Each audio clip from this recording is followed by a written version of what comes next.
plate. Are we? Am I?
What's going on, everybody? It's Saturday night, and we are getting ready for Game 6 of the Oilers versus the Vancouver Canucks. Kelly Rudy just said a minute ago that he thinks that we're going for Game 7. My question to you is, do you think we're going for Game 7? If you're a Canucks fan, I would assume not.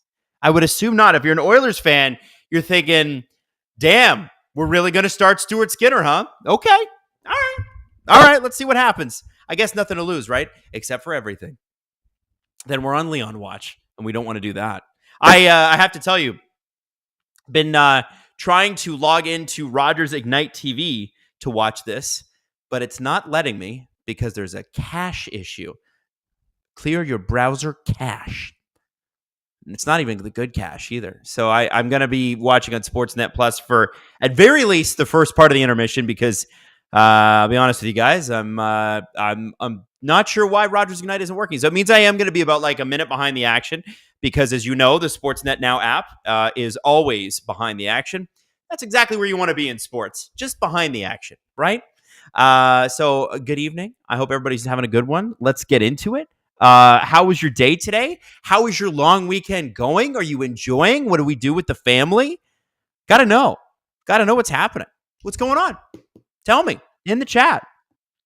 Tell Steve you need a raise. Will we finally get some Gripper content today? No, listen, you want Gripper content, you got to get to 1,000 likes. And we haven't got there. So you got to work for that. You got to work for these grips. You know what I'm saying? That's all I'm saying. Alberta Pure Vodka, better than Grey Goose and 5 times cheaper. What were you guys talking about before I got here? Oh, Jesse Blake is in the chat. What's up, Jesse Blake? All those hardworking construction workers. How does the hiring of Craig Berube for the Toronto Maple Leafs affect the landscape of Major League Hockey? My bet is to have it affect Major League Hockey, we'd have to have Major League Hockey. And that's still, from what I understand, from what I've heard, very much up in the air. I don't know. 1 a.m. in the UK, I am struggling. Welcome, Kieran. I think we have somebody from Sweden here. Oh, hello from Switzerland. Did you see what happened to Toronto's PWHL team? Yes. I prefer not to talk about it. Why would I want to talk about that? We could have had a Toronto-Boston final. We were robbed yet again. You wait till Natalie Spooner gets back.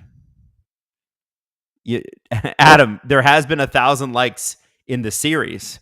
No, it's per game. You want gripper content. It's got to be, listen, I'll get the pedicure ready to go. I'll make them look nice. I'll shine them up.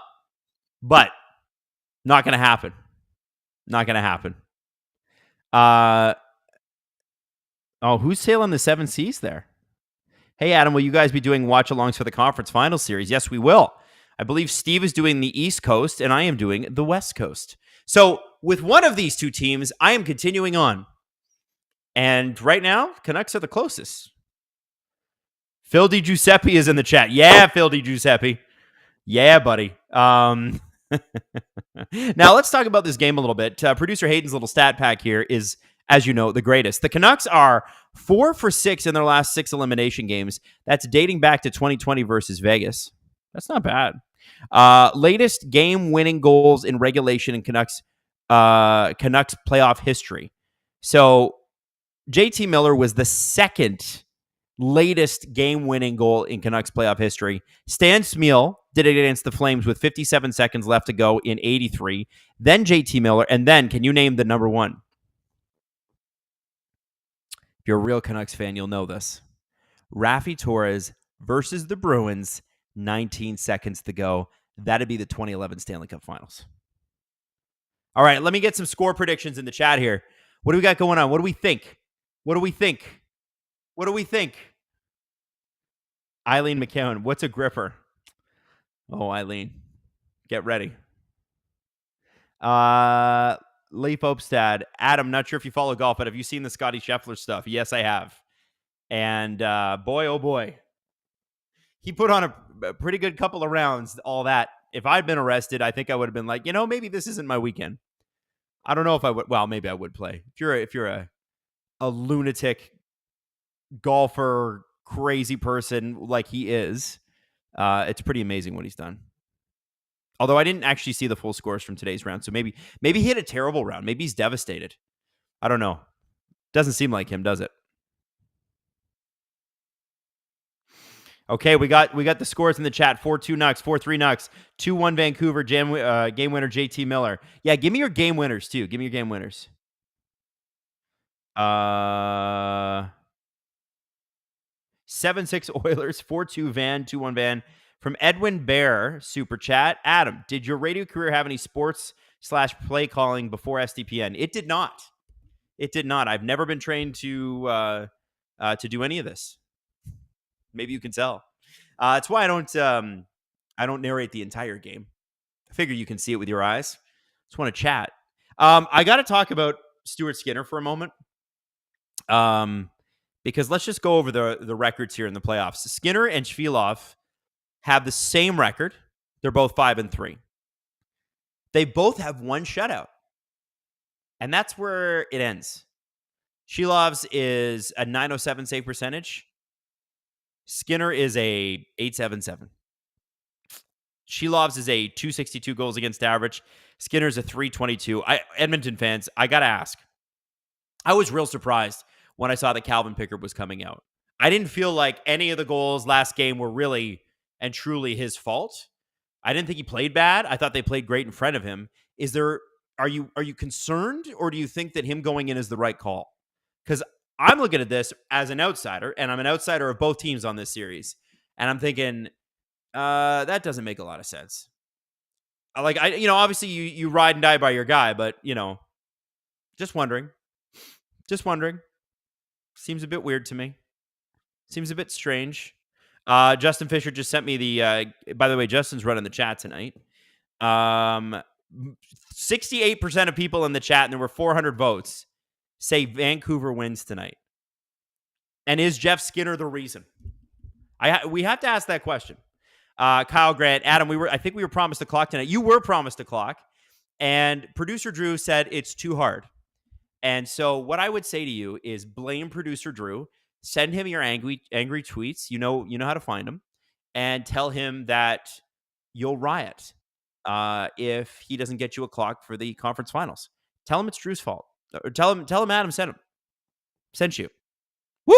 I gotta wake up. Just had a coffee. It's gonna fire me up. By the way, it's so nice not to do this at 10 o'clock at night. 8:16. The sun is up. It's beautiful. It's Saturday in Toronto, and I get to watch two other teams play hockey and not the Toronto Maple Leafs because I am sad. Don't worry. I'm broken on the inside. I'm here to cheer you both on because I'm sad. Justin says, Adam, want to play a game? Pick a player from both teams. If either player scores a goal, I will gift dropped 10 subs. Okay. Tonight is the night of stars. I'm not going. Here we go. Game started, by the way. They obviously didn't show the face-off because they never do. Don't understand that. But I'll say this. I'm going to go JT Miller for the Vancouver Canucks. And you know who's been real quiet for the Edmonton Oilers? Connor McDavid. Now, Chris Knobloch, the very worried resting face Chris Knobloch, did say that it would be inaccurate to say that McDavid hasn't played well in this series. He did not mention what would be accurate.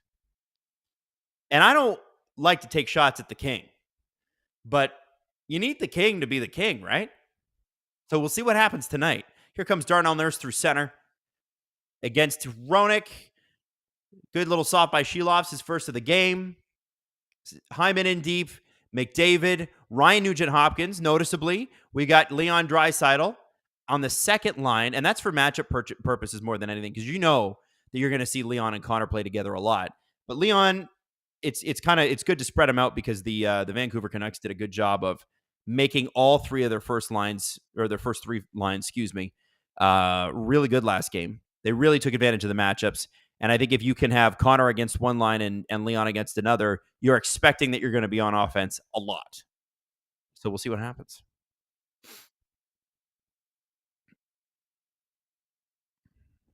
All right. So that's what I'm going. Who's your first goal pick? Give me your first goal pick.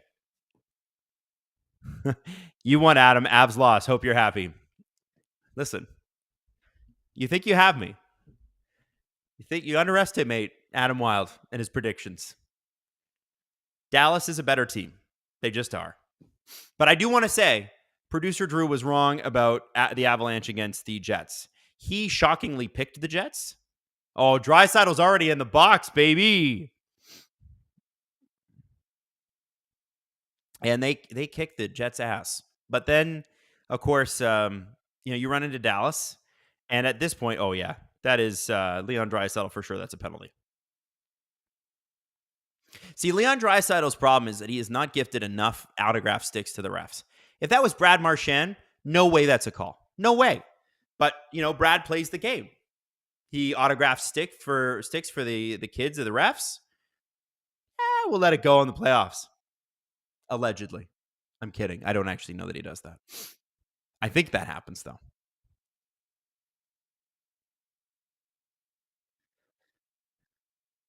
Alexia C. Nurse is washed. I don't think Nurse is washed.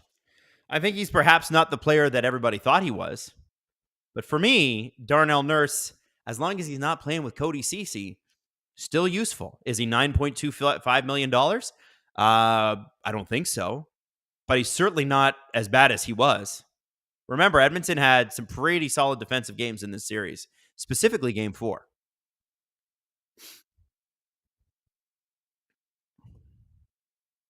And I just love, by the way, Vinny Desharnais and Darnell Nurse. Two giants out there. It's a fun pairing to watch. The puck moving is, not the greatest, but they're big. And sometimes that's all that matters against a team like the Canucks, who are not big. Garland behind the net. 17:08 left. The Canucks finally get set up on this power play. PP2 out there. Besser. You know what? I misspoke there. That's PP1 with Connor Garland. So Lindholm must have changed. That's what happened. Garland versus Vinny Desharnais right now is amazing. Vinny Desharnais has got one hand, and he's like, nah, I don't think so. The size differential between those two players is crazy. How tall do they claim Connor Garland actually is? Okay, I'm checking this. Is it 5'8"? Oh, he's 5'10". Right, like I'm 6 feet. I'm 5'11". JT Miller in the box. We got so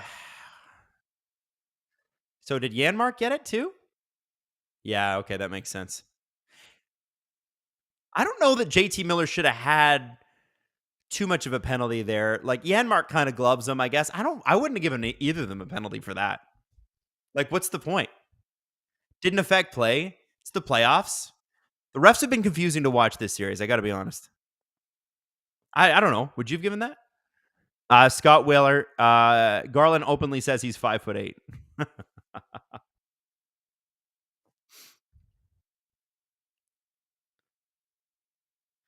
I love this. They drop the puck and then they call it back and say, no, wait, I didn't. There should be no takesies, backsies. Once the linesman drops it, that should be it.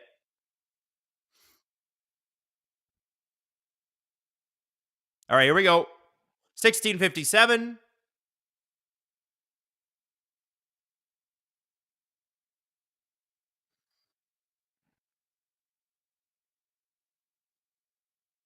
Oh my God, drop the puck. Drop it. Finally. And Dakota Joshua wins it too. Thank God. Whoa. Skinner out a little bit of his net. Oh, Canucks can't take advantage. I thought the puck had gotten out of the zone. It turned out it was just the my mouse. Miller not willing to be messed with. Yes, am I still using Sportsnet? I am. I tried to use the Rogers Ignite app, and it was like, I don't think so. You know? It's just great. It's fantastic.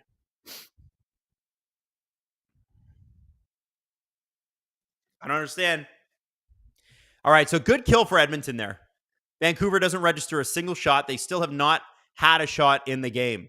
Really good shot. And this is the thing, an early power play can be, devastating if you let in the goal. But if you have a good kill like Edmonton just did, it's a little bit of motivation. Plus, then you get your best players out there. They're fired up. Legs are fresh. McDavid and Draisaitl haven't skated in over 2 minutes. There's Draisaitl with a hit on Myers. Edmonton fans, it's like if Draisaitl breathes right now, Edmonton fans are going to stand up and cheer. That's the kind of fan support you want. Oh, a little bit of a sneaky one by Tyler Myers there. I'm looking at the chat here. Adam's secretly sailing the 7 seas. No, I am using the Sportsnet app. I am 100% using it. It's actually on the TV below you. That's why I'm kind of always looking down like this, not looking directly at the camera all the time. And I'm also looking down at my TV screen or my computer screen reading this. What is surprising is that Edmonton didn't come out and dominate the first 10 minutes. Dude, they did in game 4 and game 5. They really did. You'd think with the fan support they would. Been a bit of a slow-moving first period, even with that penalty.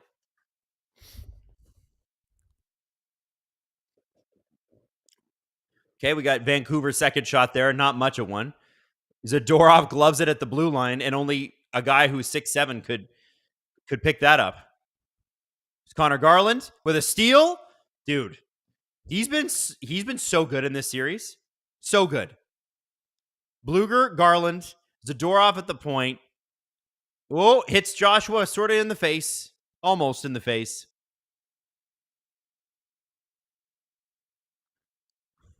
Jesse, can you tell us a history corner about the 7 Cs? Not currently. So would that be an internet piracy history corner, or would that just be a straight up piracy history corner? Because I actually, you know that the Star Spangled Banner mentions pirates in it, and people don't even know the reference. Just throwing that out there.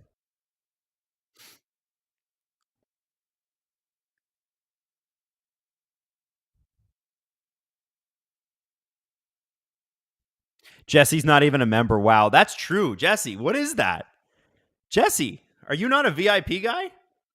Excited for the ref conversation on the next pod. Michael, I thank you for being a VIP, by the way. Let me just say this. No more ref conversations. I would like to talk about hockey, for I like hockey.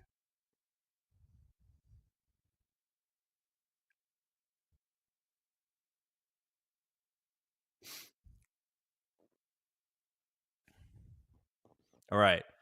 13:56 left in the first period.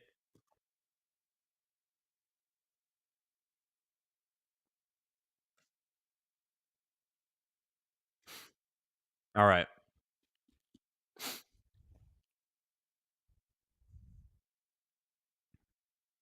Got to be honest with you. I thought there would be more fireworks in the first 10 minutes of this period, and I'm a little upset there isn't.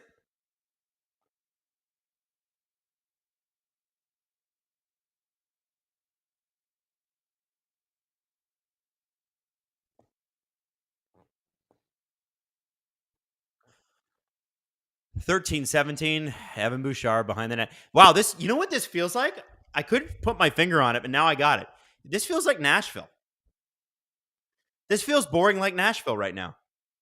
And I think I know why. It's game 6. Nobody wants to let in the first goal.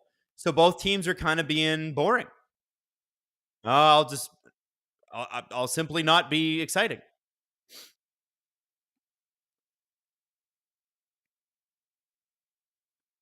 So is Jan Mark's off the bench, I'm assuming, right? He's in the dressing room. Do you think he got hurt?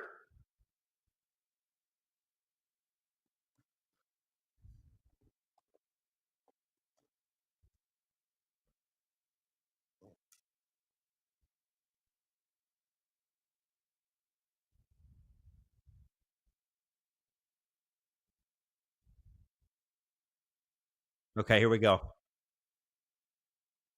12:15 in the first. Podkolzin out front. Ooh, that was good looking. That was good. That's what you need your first or your fourth line guy to do. Hyman knocked down by Susie. Only was a little bump there. Podkolzin pushing Bouchard. Fourth line is about to change. Desharnais and Bouchard are out there, so Desharnais has got to change. Ekholm is going to take that. Oh, no, it's Draisaitl. Here we go.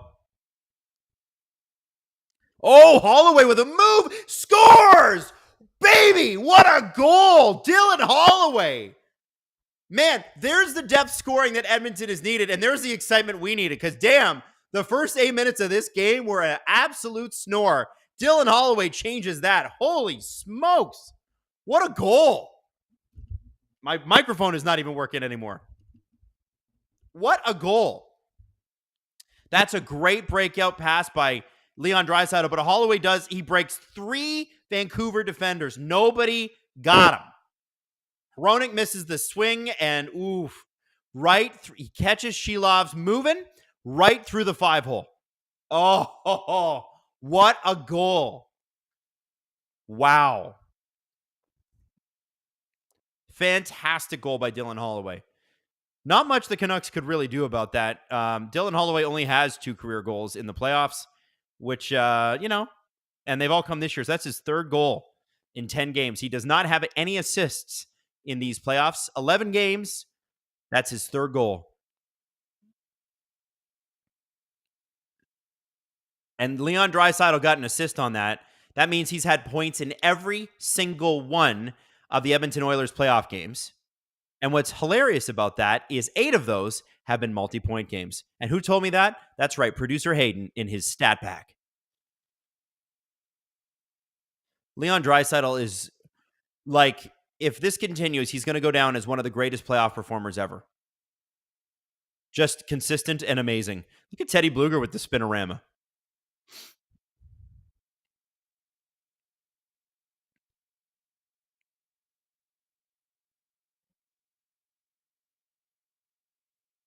Garland and Kulak in the far corner, or sorry, near corner. Here we go. Oilers seem to have the ice tilted in their favor right now. This is like this is where the Oilers are going to get going here. If they can get a second goal here, the fans are going to be right into it. That barn is rocking already, and it will be loud, and it will be very hard for Vancouver to claw back, although they've already done it a couple times in these series. I don't know how many games they've scored the first goal, but I know Edmonton's had it more often. Even look at Game 5. It was Edmonton, then Van, and then Edmonton. Oh, no, and then it was Van Edmonton, wasn't it? Oh, here we go. Goal! Wow. That's a couple of minutes after the Dylan Holloway goal, which was awesome. A nice, dirty area goal by a guy who needs one. You needed this. Höglander, big goal. Lindholm, Pettersson line. We'll see if Pettersson gets an assist so the Vancouver media can get off his back a little bit here. But this is good playing right here. Höglander does the break in. Pettersson down deep, gets it back out to Höglander, and that is just nobody's got him. What's McLeod's doing there? We got to ask. Look, watch. You'll see it in just a second. Who's got him? You got Nurse there. Who's got him? That's McLeod's guy. Yeah, you know what? I'll even give you Vinny Desharnais' guy. Who's got him? See, that's what they call puck watching. And we're all guilty of it because we're human beings. You have to find somebody. Yeah, you have to grab somebody and go, that's my guy now. Nurse had the cut in from Pettersson covered, as in Pettersson could not drive the net from that position because Nurse was there and he's bigger. McLeod has to have his guy, Vinny Desharnais. If McLeod doesn't have him, Vinny needs to. But yeah, I think that's McLeod's guy. Damn.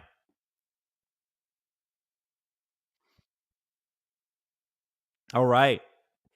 We got 2 goals after a really boring start. That's 2 goals within 2 minutes. I love that.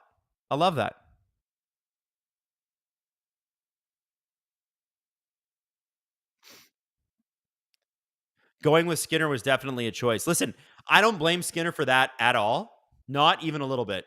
But I do agree. I didn't understand the Skinner choice. The guy's got a sub 900 save percentage, and Calvin Pickard was really good when he needed to be, which wasn't much. It is sad to watch the absence of physicality. If you're not going to hit someone in the playoffs, ask for a change. Well, I'm not sure who could have hit who there that would have stopped that goal. Unless you're just speaking about the series in general, but there have been some big hits in this series. I wouldn't say it's been the most physical series, but there've been hits. Big Hog has only scored 5-on-5, and has only scored 5-on-5. Is not. I don't know what you're saying there, Ardoon. Big Hog has only scored 5-on-5, and it's not entirely bad thing. Are we into the drinks a little early? Are we into the edibles a little early? No, there's anything wrong with that. It's Saturday night, baby. You do what you want to do. Damunsky, $5 super chat. Thank you very much, by the way.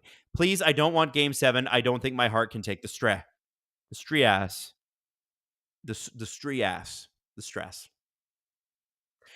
Listen, I want you guys to understand this. The entire world wants a Game 7.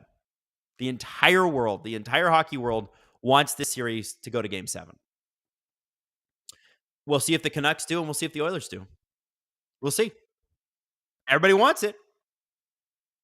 It's 5 o'clock, Adam. It's 5 o'clock. It's 5:30, actually, Blue White Flame in Edmonton. Or is that Vancouver time? Edmonton's 2 hours. Vancouver time's 3 hours, right? So it's 6:30-ish. Here we go. 9:37 left. There's the face-off. Again, Sportsnet does not show us the face-off. They just show us McDavid's face. 9:30 left in the first period if you're trying to align streams here.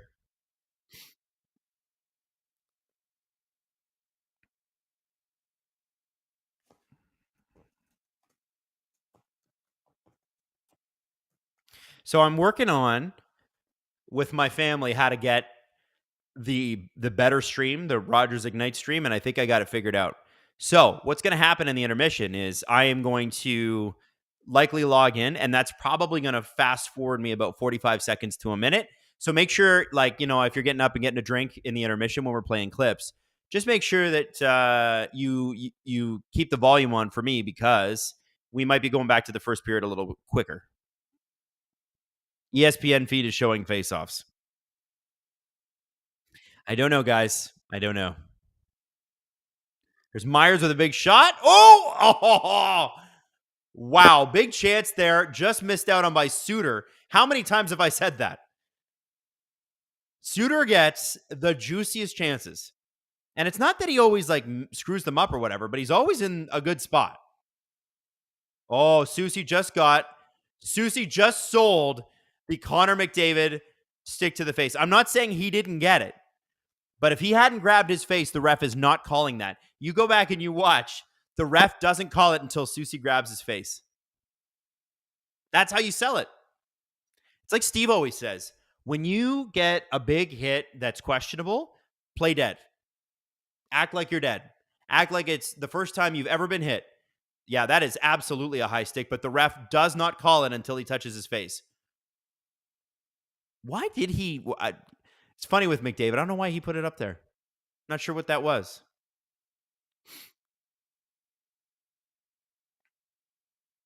To be honest, Vancouver's first power play was so bad that Edmonton might not even mind this, but yeah.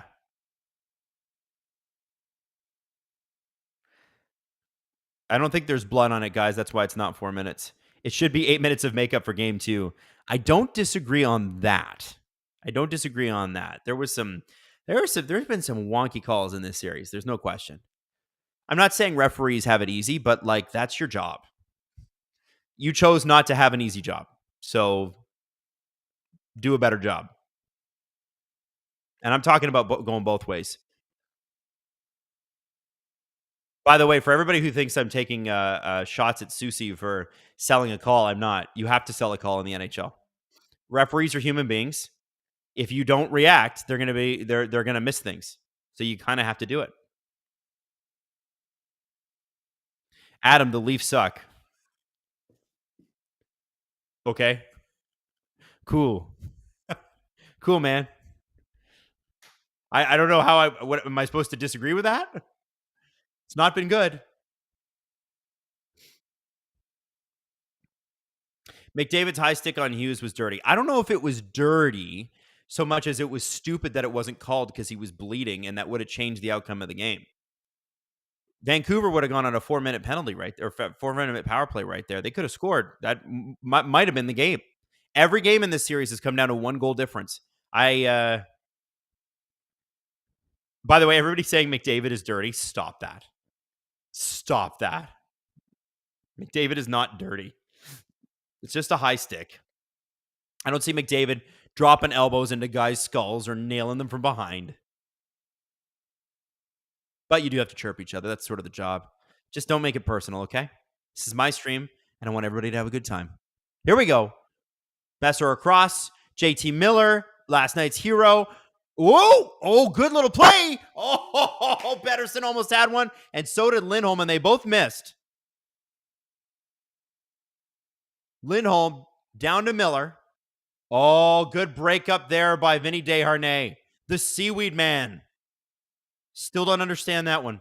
By the way, thank you to everybody that's gifted subscriptions. Blue White Flame and SKR13. SKR13 is trying to gift subscriptions. I know why you're trying to do that. I know why you're doing that, SKR, because you're looking for good karma, aren't you? And you know what? We appreciate your good karma. I wish I could grant good karma. Connor Cahill, May 18th, my birthday. The perfect present. Canucks silencing the ultimate critics and winning in 6. Go Canucks, go. Oilers in 6, they said, LOL. Actually, a lot of people were saying Oilers in 4. Canucks have been very, very good.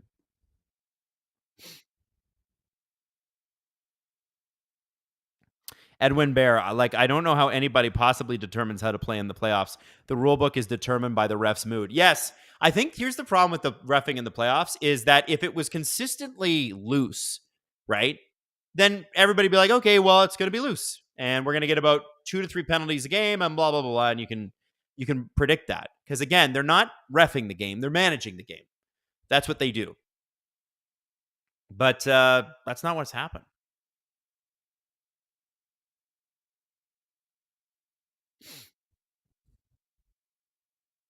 By the way, we've been talking about a little bit on this stream. People were asking, like, Zadorov, what would he get on his next deal? And I was saying stuff like, would it be outrageous for $7 million? Apparently, it would be, because Frank Seravalli came out with a report today saying that Zadorov might get 6x6, which I have to be honest. The thing about it is, like, I know he's third pair, but can play top 4 minutes in a pinch. Maybe because I'm used to terrible defense in Toronto, because we really do have bad defense. Like, there's no way around it, with the exception of like Morgan Riley, Jake McCabe, and Benoit were good this year. But like, we don't have elite defense in Toronto, so I'm not used to good. I'm not used to watching it. A guy like Zadorov has looked really good in these playoffs, and if you're a contending team, getting a guy like that, he is a difference maker. And that's kind of why I still feel like 6 million is low. And here's the other comparable I would give you. So you got the cap going up twice in the next couple of years, at least, probably 3 times. I wouldn't be surprised. What are we, 83 and a half this year? 3 years from now, we're going to be 93 to 94. That's what I think. So we talk about percentage of cap. So $6 million is roughly, 8 or 9% of the cap right now. It's going to go down in the next few years, down to about 6% of the cap. For a guy that's a third pairing D, or that's still a lot, right? But I don't know. Zadorov has kind of been, like, can you call him an elite third pairing? I don't know.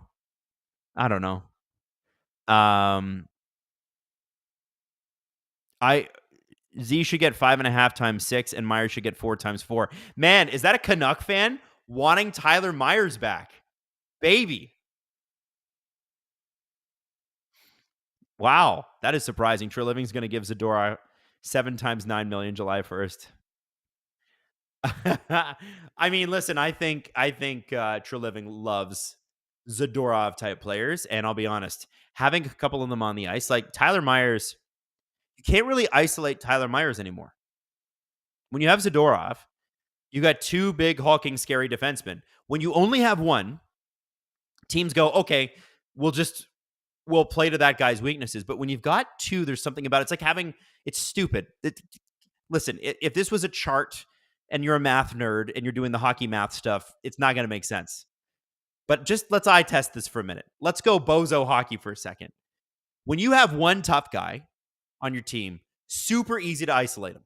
Super easy for other teams to get under his skin and get him mad, and your teammates are not going to do anything, right? You got 2 of them, or 3 of them, or 4 of them. Then it becomes, well, I don't want to mess with one because one of the other 3 or 4 might get me, right? And I'm not talking about tough guys that can't play hockey. I'm talking about players that can play. Myers has played good defense.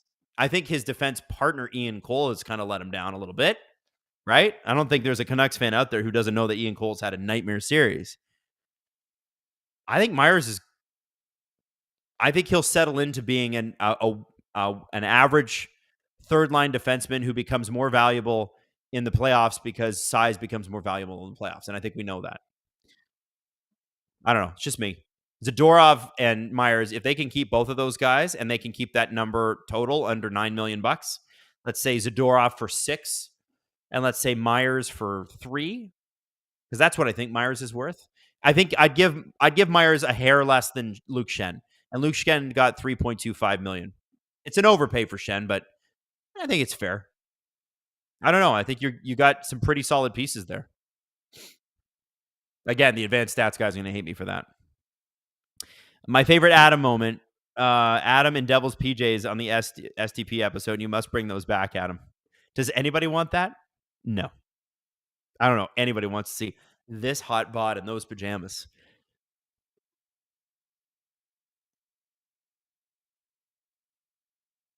Hawks won 3 cups with just Seabrook for Big D. Yeah, but you had Duncan Keith, and I guess you also had big players up front. I'm not just talking about defensemen.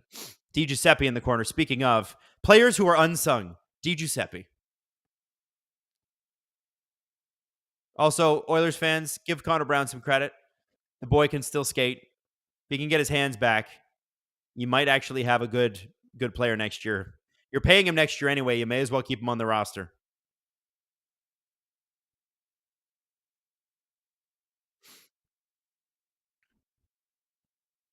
Nils Amon pushing Vinny Desharnais, and then he's getting off the ice. Again, this game has gone back to little bit of a short, like a shoving match. Not any big hits, not any big plays. There's Carson Soucy dumping it in. The big boys for Vancouver are out there. Suter, Besser, JT Miller. Intercepted by Leon Draisaitl. Draisaitl making things happen. Doesn't come up with the puck. Evander Kane hits Nikita Zadorov. Edmonton. Oh, what a setup by Kane. What a setup. And Draisaitl just cannot finish. I don't know if Shilov's got a piece of that. Oh, wow. That was the opportunity of a lifetime, and he just missed it. That's not something that Leon Draisaitl is going to miss twice. Wow.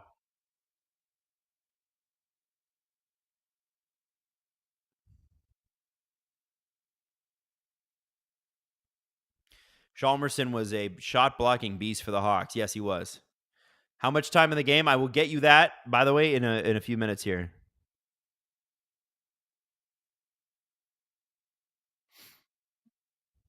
Ishan, is Colton Parayko washed? No, I don't think he is washed. I think Colton Parayko is a very good hockey player on a team that is retooling. And maybe, and every player needs this at one point in their career, unless you're very, very special. He might need a change of scenery. You know, I don't know. I haven't, to be honest with you, I don't have any insight on that. But I would say that Colton Parayko for years and years and years has been an advanced stats darling. And Leaf fans have wanted him forever. So I don't know. I don't think so.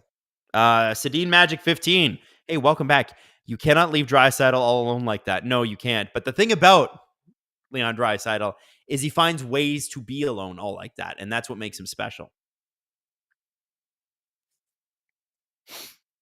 Andy L. Adam, what European player should rebrand themselves a la Teddy Bluger?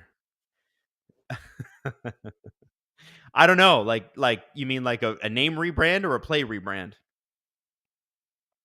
It is kind of funny sometimes when the players come over and they anglicize their names and stuff too, just because it's easier for us. We can't pronounce it properly. I think, is it Graboinkin? Is changing the way he spells his name when he comes to Toronto. He's a Russian prospect that the Leafs have, and they just signed him. And in Russian, it's spelled with a Y, but he's going to spell it with an I over here. Will the Panthers expose the Rangers in physicality? That's from Brady. Man. I don't think the Rangers are soft, man. I think the Bruins are a lot softer this year than they've ever been since they won the Cup. I've never seen the Bruins play that soft. And I wonder what they're going to do about it this offseason. They were soft against the Leafs too. They really were. And the only reason the Leafs can't take advantage of it is because they're the Leafs and they're not capable. Clearly. But had previous Leafs teams played that Boston team, like under Babs, they played the hardcore murder you at center ice Boston Bruins, and they took them to 7 games twice. I think, believe it or not, previous Leafs teams would have beat that team.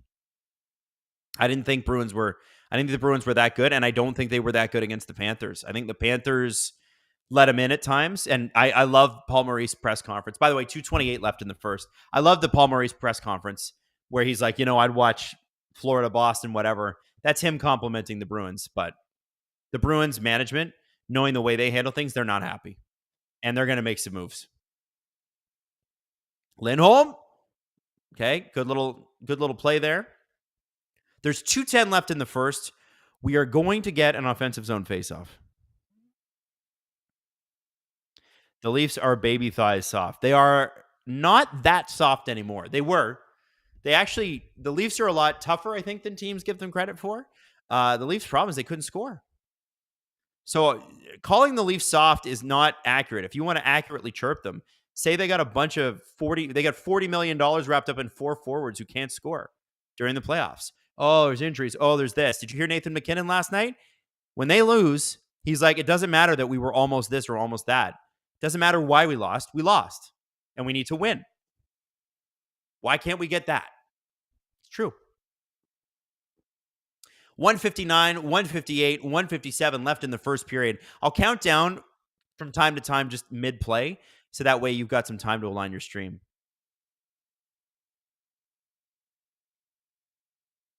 They had Zach and Coyle as their 1C and 2C. Of course, they weren't as good as previous teams. Yeah. Well, and it makes me wonder because Boston's really, really smart about making the moves that they need to make and paying the price they need to pay. Ooh, good little run from behind there on Susie. That's what you need to do. Get under Edmonton or Vancouver's skin. I think that was Fogle that hit him.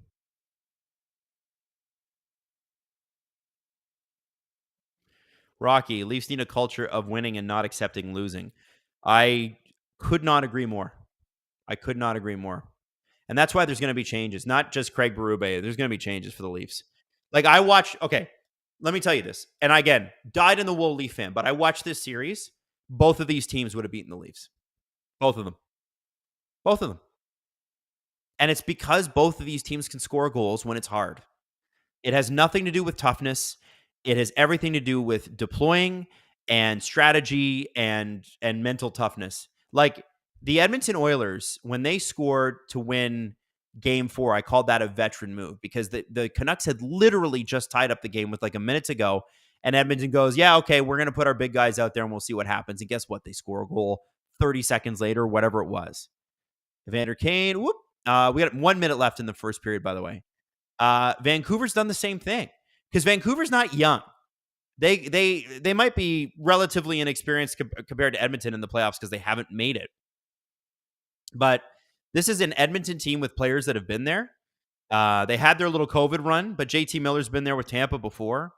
And I think I look at this and I go that when they claw back into games, which they have every single time, both teams, not a chance. Not a chance.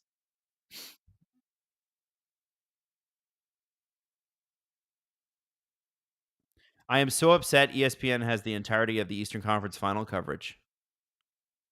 Why?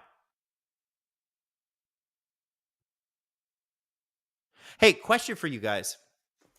Who's done a better job covering the game in the States? Is it oh my God. Hayden just sent me a text. Oh my God.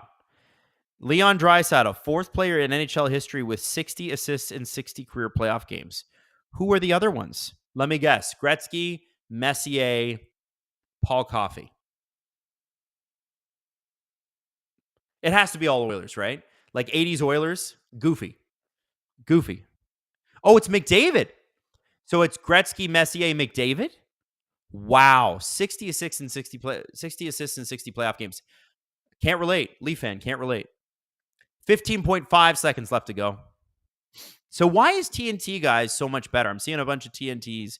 Why is TNT so much better? Is it the intermission? Because their intermissions are spectacular. I could not agree with you more. They're spectacular. And we don't even get access to them where I live. It's just I see them come up, and they've actually turned Wayne Gretzky into a great pundit, and he is known for being a bad interview and kind of boring on camera. I was really surprised when they signed him, and they've done a great job with him. They really brought it out. By the way, I love how many Americans are tuning in here. This is great. It's awesome. We got the whole world. We are going to do a city check-in, but not yet. Not yet. We're saving that for the beginning of the second period. We got to do a city check-in. I got to know where you're watching from, but not yet. 10 seconds to go in the first period. So as I told you, going to the intermission, I'm going to switch where I'm watching the game. Oh, Edmonton scores. That is 1,000% goaltender interference, and they're going to call that one back. And the ref already said no. Ref already waved it off. That is an absolute, unquestionable no goal. If you've been watching any other series and this counts as a goal, I will be blown away, blown asunder. Of course it's no goal. They'll challenge it. There's no way that's a goal, guys. If we've been watching any other series, we know that they are super vigilant about goaltender interference right now. Yeah, I don't think so. I don't think so. Here's the problem. McDavid's in the crease. I listen, if you're an Oiler fan and you're pissed about this, I get it.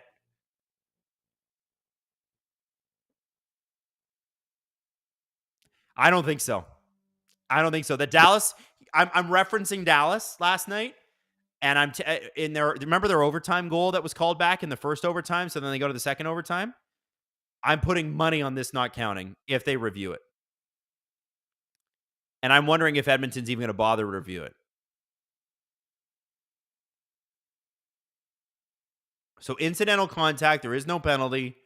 Are they reviewing?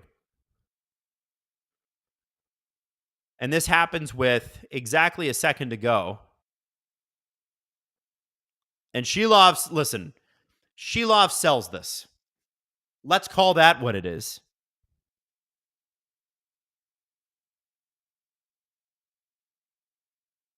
Yeah. Yeah, they didn't even challenge it. And that can't be a goal. If the Dallas one was not a goal, this can't be a goal. I hate to say it. Pierre-Luc Dubois says no goal. Well, that's great. You'd know a lot about it, Pierre-Luc Dubois. No goals.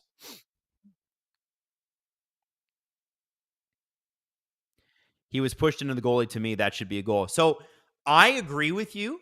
I think that if a player is pushed into the goal, it should count.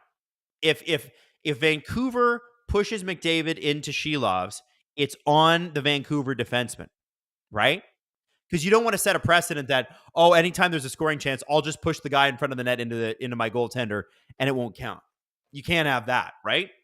The problem with that is not the way they've called it these entire playoffs. So if they were to allow that goal right now, and I'm not saying this is fair, people would go, wait a second.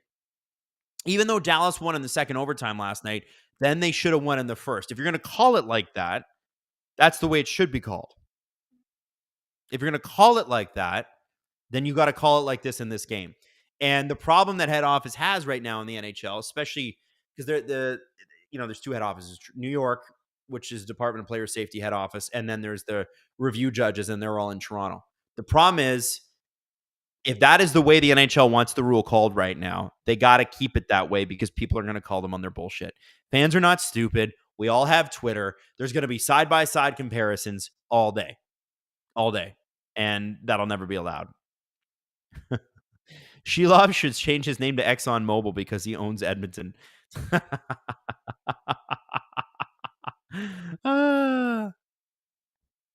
Well, so again, just a reminder, like a little programming note here. So we usually get about 17 minutes in the intermission.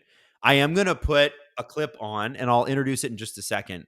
I'm going to try to switch over to Rogers Ignite or Shaw Ignite, see how it goes, and hopefully I can get a stream that's a little bit more updated so we can all follow the play a little bit more closer too, because Sportsnet now, on purpose, I think, delays the feed, and it's really annoying. And so I'll see if I can use my cable login to do it. Okay.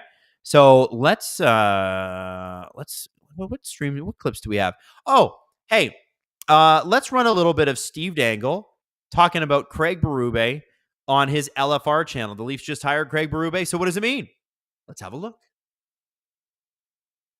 Oh, we got breaking news! And you know what that means. We finished recording a podcast about 2 hours before it happened. But here's what it is. According to Elliot Friedman, the Toronto Maple Leafs are about to sign Craig Berube to be their next head coach. I'm sure you know Craig Berube is the head coach of the 2019 St. Louis Blues, who won the Stanley Cup, but he's also a former Leaf, which I completely forgot. He was actually a part of several pretty big trades throughout his career, but the biggest one was probably this. The Toronto Maple Leafs trade away Craig Berube, Alexander Godinuk, Gary Leeman, Michel Petit, and Jeff Reese, and they acquire Jamie McCowan, Doug Gilmour, Kent Manderville, Rick Natras, and Rick Walmsley. Now he's back. And there is increasing noise on Mark Savard, who was an assistant coach with Berube and the St. Louis Blues before going over to the Calgary Flames, where he is for the time being? That, of course, came from this tweet from Dan Powers of the Empty Netters, hearing rumblings of Craig Berube as the new Maple Leafs head coach,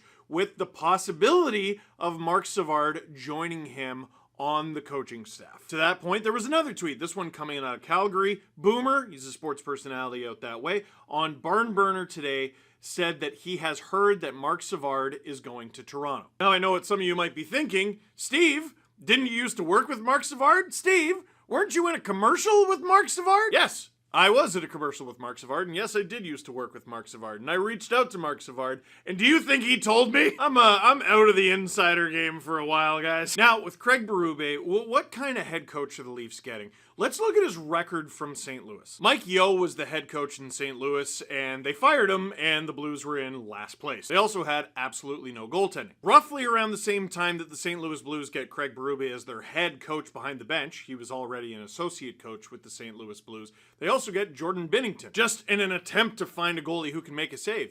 And he does. You show me a good coach, I'll show you a good goalie. You show me a good goalie, I'll show you a good coach. That team was in last place at the beginning of January. After Berube took over the bench in St. Louis that season, though, they went 38-19-6 for the rest of the season, making the playoffs and then winning the Stanley Cup. And you might look at that and go, yeah, but that season was magical. It was a flash in the pan. It's never gonna happen again, where a team is that good during the regular season for that stretch of time and then they go on to win the cup. Want to know something crazy I just found out? Not only was Craig Berube's first season as the head coach of the St. Louis Blues not his best season with the St. Louis Blues, it wasn't even second. I'm talking just regular season here. Obviously, he only won the cup once. But the Blues had a .651 points percentage that season. The next year, in 1920, which was the COVID-shortened season, they had a record of 42, 19, and 10, which is a .662 save percentage. 2020-21 wasn't as good, but during the 21-22 season, the St. Louis Blues had a record of 49, 22, and 11,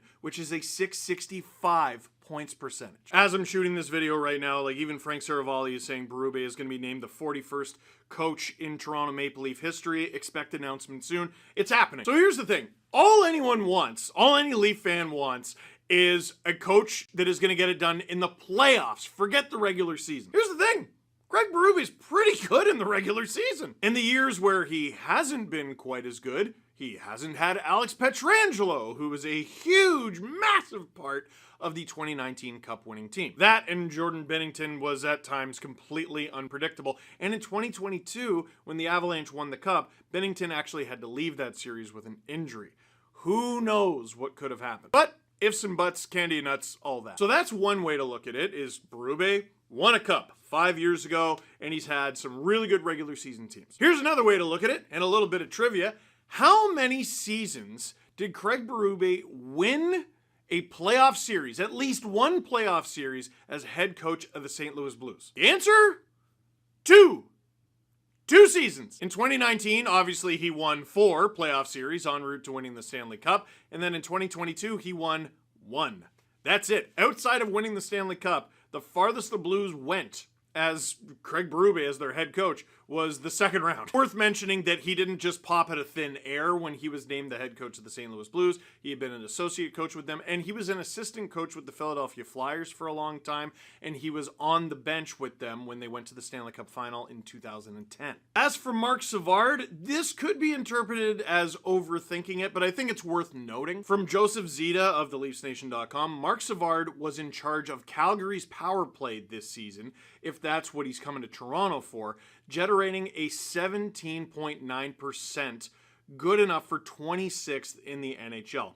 But given the type of player Savard was and the players on Toronto, he's probably a better option than Boucher. It's worth noting how someone performs with another team, but like, this also happened with Paul McFarland, like the opposite. Some of you, even the hardcores right now, are going, who's that? Paul McFarland ran the Florida Panthers power play one year, and it was friggin' ridiculous. I think it was second in the entire NHL, and the Leafs took them. And everyone expected the Leafs power play to be automatic, and it just wasn't. The expectations for this Toronto Maple Leafs power play in the Matthews era have been sky high because look at the players on the thing. And even though it has regularly been a good power play in the regular season, it's always felt like a bit of a disappointment given the talent on the thing. For those of you who are maybe a little too young to remember Marc Savard as a player, he was one of the most underrated playmakers of his generation of players. And it is actually ironic that a lot of the rumors swirling around the Leafs right now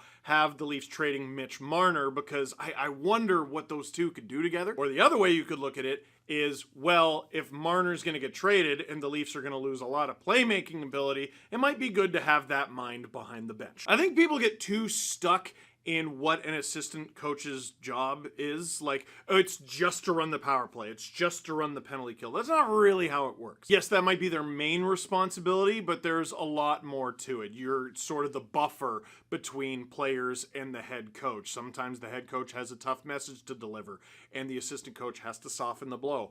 Or they have to back up their head coach. There's a lot of minutia, skills. I think morale is really important. It's not as simple as, oh, they run the power play. So what do the Leafs get with Craig Berube? Well, you saw the clip going around, or maybe you didn't. Let me describe it to you. Sheldon Keefe, before Game 7 in TD Garden this year, he's like, all right, guys, go out there and have fun. Then that was juxtaposed with a video of Craig Berube from Game 7, TD Garden, Stanley Cup final, though, and he's like, we're going to win the effing cup! I think it's a big change of pace.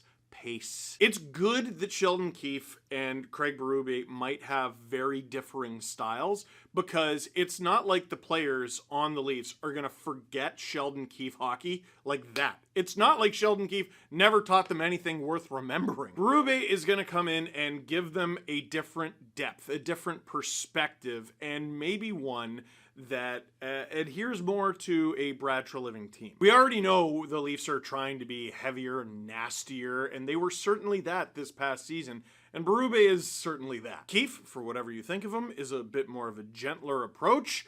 There's nothing gentle about Craig Berube, like in his entire hockey career. Like, he was an enforcer, and it sounds like he acts that way behind the bench. He acts that way on the podium in front of the media, calling out players. He's a motivator. He's there to push you to be better. He's there to get the most out of you. Whether you like Sheldon Keefe or didn't, I thought it was obvious by the end that even if you thought he was doing a good job, and there's lots of arguments to say that he was doing a good job, he couldn't get more out of this team than he was getting. Last little nugget, and I totally forgot about this until Andy Strickland mentioned it. Strickland, who covers the Blues primarily, says, happy for Craig Berube, gets reunited with Mike Van Ryn. I forgot, Leafs assistant coach Mike Van Ryn was an assistant with Berube in St. Louis. Can assume Toronto is making a significant commitment both financially and in years. Country club days are over. Hope Toronto players are ready. There's a new chief in town, Strickland says. Right now, it sounds like this announcement is imminent from the Leafs. It might even be up by the time this video is up. So let me say with my whole chest, Craig Berube is a Leaf!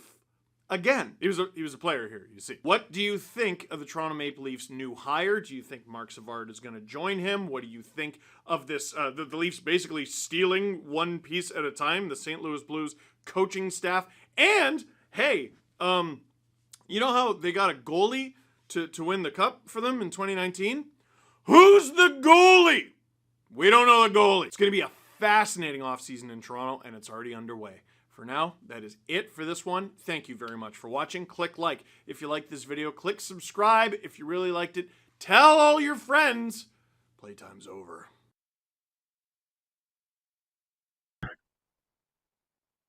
Hi, I'm back. What do we think?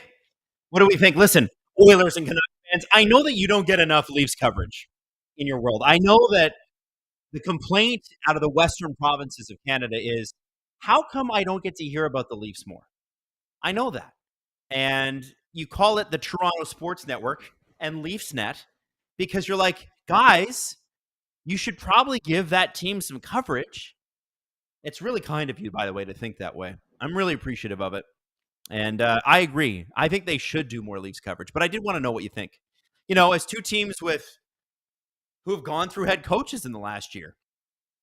You guys know what it's like when you see a coach bump. We haven't seen a coaching change since before the pandemic in Toronto. That's already a long time. Like we forget. Pandemic was 2020. Keefe was hired 2019. It's a long time ago. Does it make a big difference? I'm an American and I get way too much Leafs coverage. Sorry, but let me just rephrase that. There is no too much Leafs coverage because there are Leaf fans who desire it, and then there are fans of other teams who desire to make fun of it. And where would we be without a team with so much coverage and so little success? Are you telling me that you would enjoy it? Come on. Leafs would be your life would suck without the Leafs. Come on. We all have to admit that. You got to have somebody to laugh at. Sorry, Adam. The problem is further up the chain. Joey Dennekamp, thoughts on Rod Brind'Amour extension? Did he get one? I'm going to check that. Did he get the extension that he was looking for? Yeah, no, they haven't. They have not extended the man. So there you go. Thoughts on it? I think that I think there's probably 20 teams that would love to have Rod Brind'Amour as a coach. I think that Rod Brind'Amour wants to stay there. Like, I don't think there's any question that Rod Brind'Amour is dying to stay in Carolina. But I think the owner of that team is a billionaire for a reason, and that's because he's a tough businessman and he doesn't probably mind paying Rod, but he's probably like, why do I have to pay your assistants and the training staff? Why do I have to give these people a raise? You haven't won me a cup. Should be careful. When you got a good thing going, it's multi-year. Did we get one? When did it confirm? Did it just confirm? Hayden just sent me a text. Dude, really? See, I didn't even see it. When did Weeks tweet that out? Weeks. I'm going to go look him up. Kevin Weeks with the inside track on buddy. No, he just tweeted it out 2 minutes ago. Okay, so here's what Kevin Weeks said. I'm told Brind'Amour and the coaching staff have agreed. See, it's important what I said there. Brind'Amour and coaching staff have agreed to a multi-year extension because Brind'Amour does the approach that the cast of Friends did back in the day, which is if you negotiate together, you have more power. And you can claim that, oh, he's a regular season merchant or whatever. The guy's been to 2 conference finals in the last 6 years as a head coach. Not a lot of coaches can say they've done that. And, they usually, with the exception, I think, of his first or second year there, they've always at least made the second round. And if you're a team like Carolina, there are economic reasons why. Forget the Stanley Cup for a second, which is hard to do from a sports fan perspective. Carolina wants and needs that gate revenue from the first and second round because it's the only revenue of the year where you don't have to pay the players. It's just pure profit. All the bills are paid. It's done. And that helps them develop, spend more money elsewhere or just keep it. I would say keep the coaching staff you have.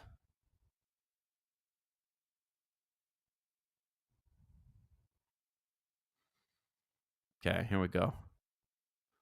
So I am on the Shaw Ignite app now. The picture is already better than Sportsnet Plus. I keep calling it Sportsnet Now. It's not called Sportsnet Now anymore. It's called Sportsnet Plus. Why? Because you can't call it Sportsnet Now when it's 45 seconds behind the game. Sportsnet Plus. Adam, when is producer Hayden texting you the clock? I know. Apparently, it's actually really difficult to do the clock. But I still feel like you should boo producer Drew because he probably deserves it in some manner. Okay, here we go.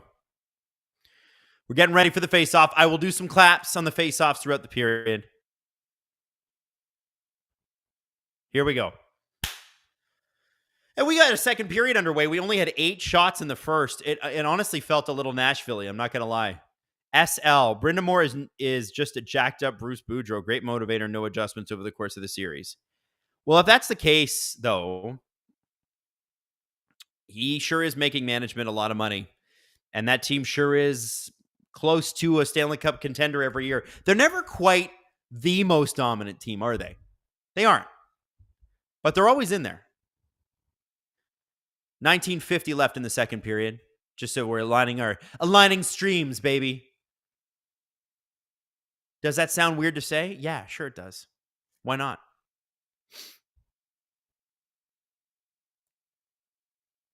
John Gibson. ESPN missed the first 9 seconds of the second period. Yeah, I saw a bunch of people complaining about ESPN before that. We never got the chance to get into that. But why is TNT so much better? It was a lot of it was the personalities and that sort of thing.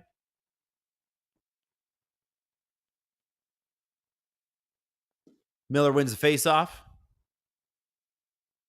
Yeah, geez, I can't believe ESPN missed the beginning of the second period. That's not great.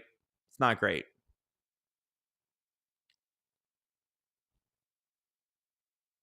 Blue White Flame gifted 5 SDPN memberships. Thank you so much. That's amazing. ESPN is like your mom's new boyfriend who doesn't know anything about your interests, but tries to use the lingo to make it seem like they do. I love that. That's funny.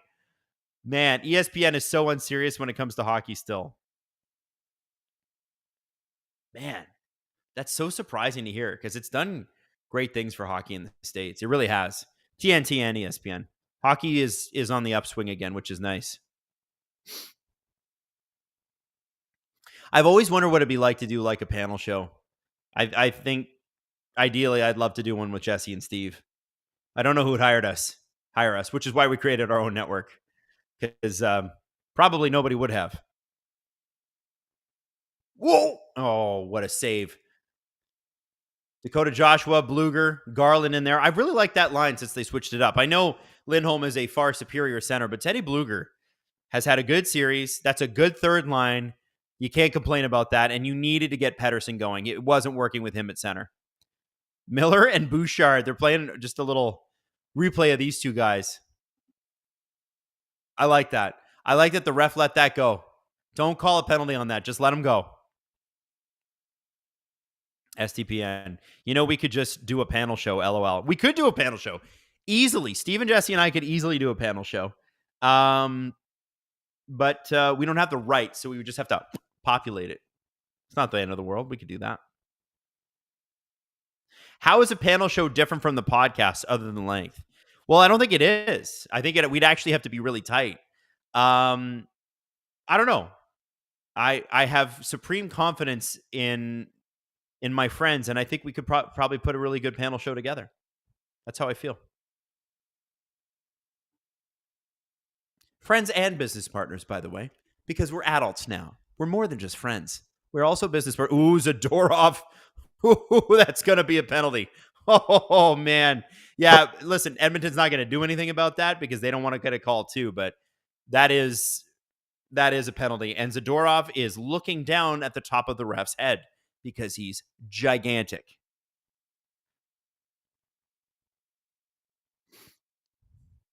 So what was that? Is that Carrick that he got? Yeah. Hey, by the way, shout out Sam Carrick for putting together the NHL career he has. Yeah, that is 100% a call all day.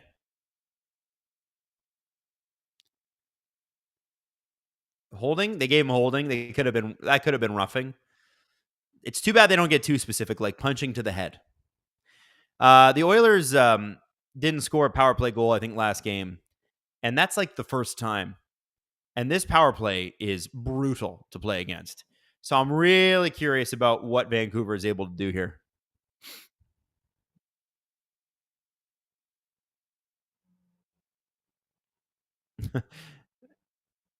Zanoski, name a better duo than Zadorov in bad penalties. True.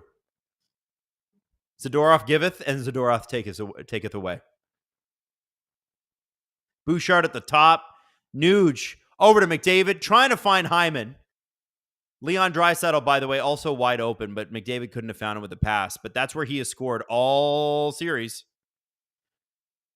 Draisaitl looking for his 9th multi-point game in 11 playoff games this year. 9th multi-point game. Outrageous. Stop it. It's not fair. There's Lindholm.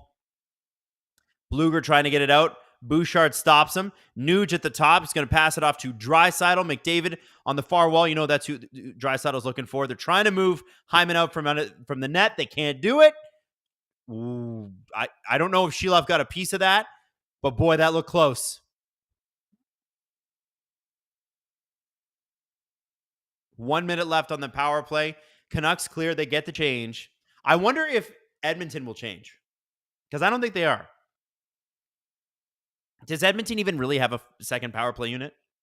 Nah. What are you going to do? Take Leon and Connor off? Nah. Oh, baby. Sorry, I got to not say that right into the microphone. I thought there was... I thought they had Sheilov's down and out of position there, and the shot was not taken. Nils Amon getting it deep against Bouchard. Legs are getting a little tired for the Oilers' first power play, but, these guys are in their 20s, and they can handle it. McDavid, ooh. Sheilov's with a nice little stop there. That's the first registered shot on the power play by the Edmonton Oilers, but they've had some scoring chances. Man, Zach Hyman missed a good one there. Puck just bounced. So Ian Cole stopped a definitive Leon Draisaitl goal there. There's Ian Cole paying you back.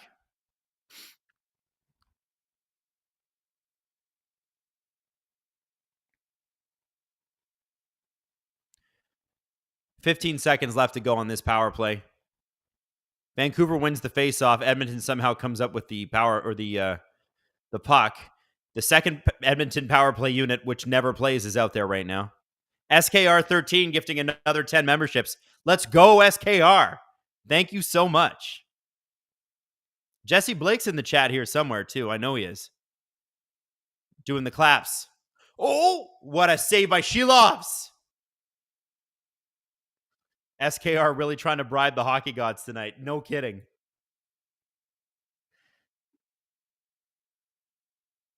ESPN cutting to the Dallas-Colorado game in the last minute of Rangers-Canes in Game 2 was a major L. Yeah. They also put Canes win on the digital boards, and the Canes hadn't even scored in the same game.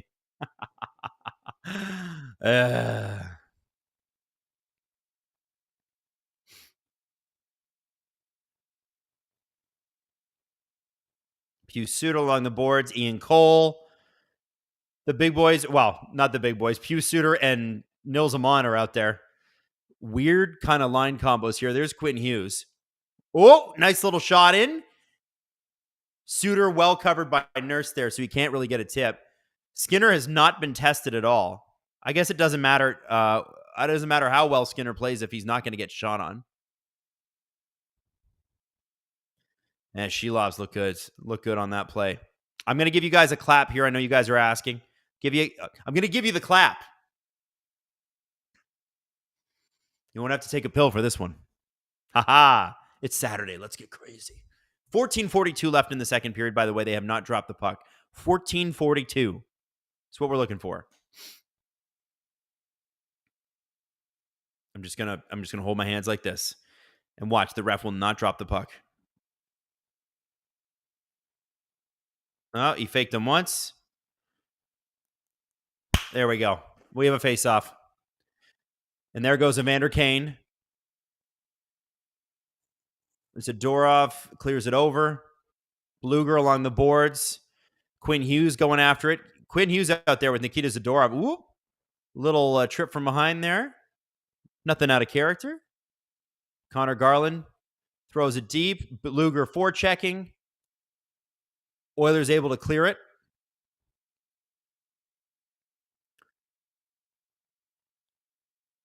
Phil Hronek with a little hit on Evander Kane. He's not going to like that. MT, new t-shirt idea. Adam gave me the clap. I like that. I don't know if Jesse... See, I have to run that by Jesse, and he tries to maintain some semblance of adulthood. All right. Did Hughes just get a slew foot in the corner? Yes, he did. He did, but I don't think it was an intentional slew foot. So here we go. We got a clap. 14-11. Second period.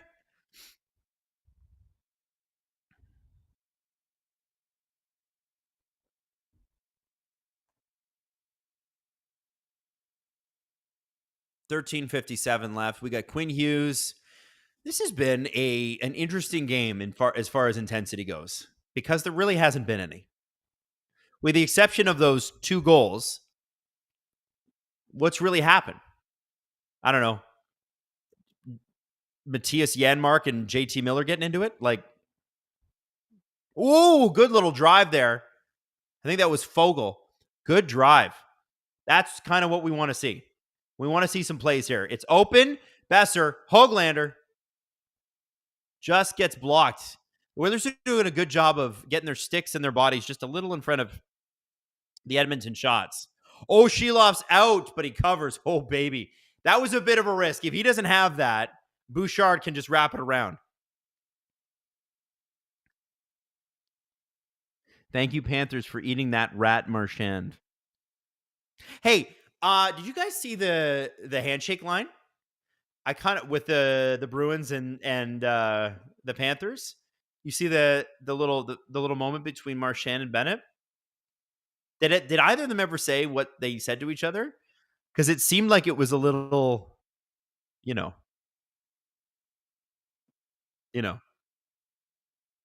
By the way, let me read you his stats. This was sent to me by I think this is in the CJ Show group chat, but I got to read this to you. So here are some of Darnell Nurse's numbers this postseason. 0 goals, 2 assists for 2 points in 10 games. That's leading into this game. He has the lowest plus minus in the NHL, which is a -9. A 40.89 5-on-5 expected goals for, 56 out of 62 defensemen. He is the 8th highest paid defenseman in hockey. Now, let me say this. His numbers instantly improved when he wasn't playing with Cody Ceci anymore. I want to know what it's like. Give me the last 3 game sample. And I know the playoffs are not like long sample size periods, but I feel like they stapled him to the wrong guy.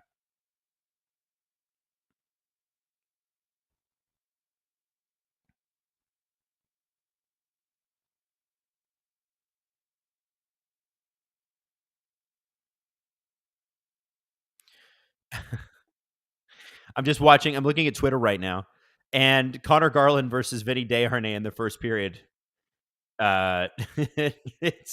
It's when they were pushing each other around the net. Everybody's talking about the size difference.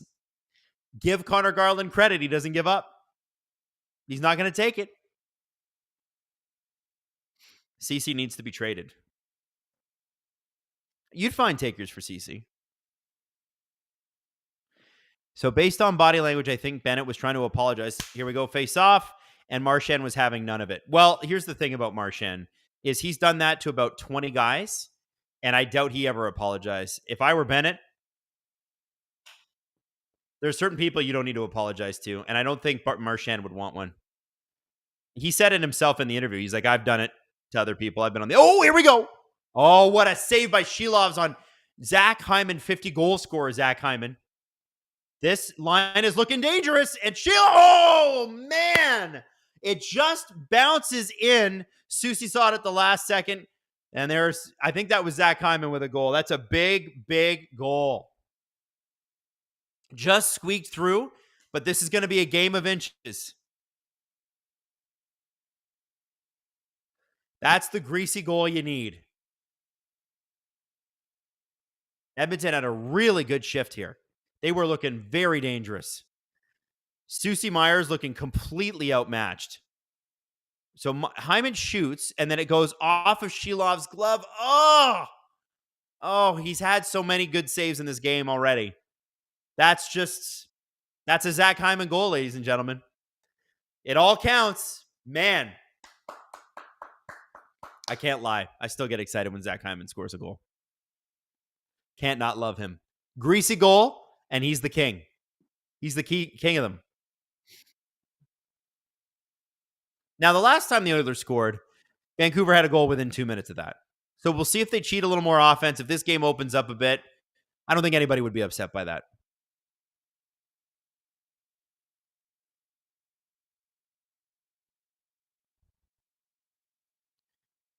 CJ Cable, those passes by McDavid are chef's kiss. That was great. That was great. That was great playing. That's the Connor McDavid we've been looking for. He's probably hurt, but like, who isn't? Oh, little steal. Pettersson taking the puck up. Oh, and it's broken up at the Oilers' blue line. Desharnais and Nurse out there. Nurse with another rush here. It's his second rush of the game.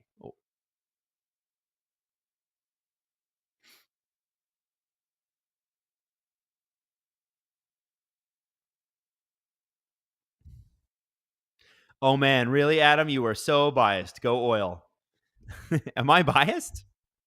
I don't know. I just was cheering on Zach Hyman. Canucks need to chill and refocus. Canucks need to drive the net. Canucks need to put some shots on a goalie that has a less than 900 save percentage. They have to figure that out. You have to. Now Shelovs is Freddie because it went right through. No. Shelovs has been way more clutch than Freddie Anderson.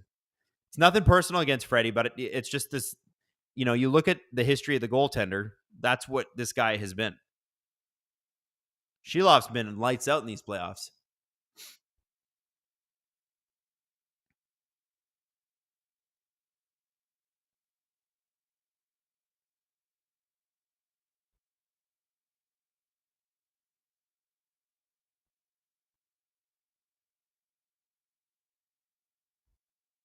$11.26. Ooh, that was a bit of a Cody CC shot. Here comes Connor Garland bringing it up. We'll see what this line can get going. You got to get shots on net. If I were Vancouver, I'd be going for volume shots on Skinner. Because I think you need to get in his head. I don't think he's comfortable yet. And he's not been a playoff performer. Get the shots to the net. 5 shots through halfway through this game is unacceptable. Oilers have done a great job. You got to give him credit, but you got to shoot. Hronek, nice little shot. Dakota Joshua drives the Edmonton defenseman into the net. There's Joshua behind. Nobody really to pass it to. They got to cycle down deep. Garland's got it. That's kind of where he excels. You got Susie with a shot.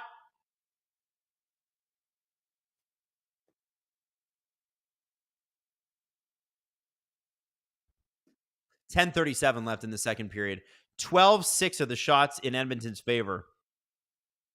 This has been the problem. So what Edmonton's really done a great job of is preventing zone entries that lead to anything, right? So Vancouver's been able to get the puck deep, but they can't retrieve it.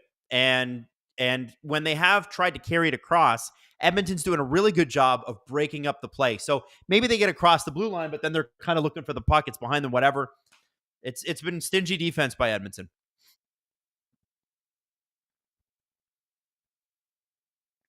Shelov's 24 or Schmid 23? I say Shelov's 24. Guy's a win away from the conference finals. Whether or not he gets there is sort of immaterial. I think Shelov's is, and I also think Shelov's is more of a longer term play, meaning, like, I think he's an NHL goalie, whereas Akira Schmid, we just don't know. Either way, the goaltending future in Edmonton is bright, I think. Still have Demko. Can have this kid come in and play behind him next year. You could probably, if Casey DeSmith, is he under contract or is he a free agent? If he's under contract, you can trade him. If not, you can use that money and re-sign somebody.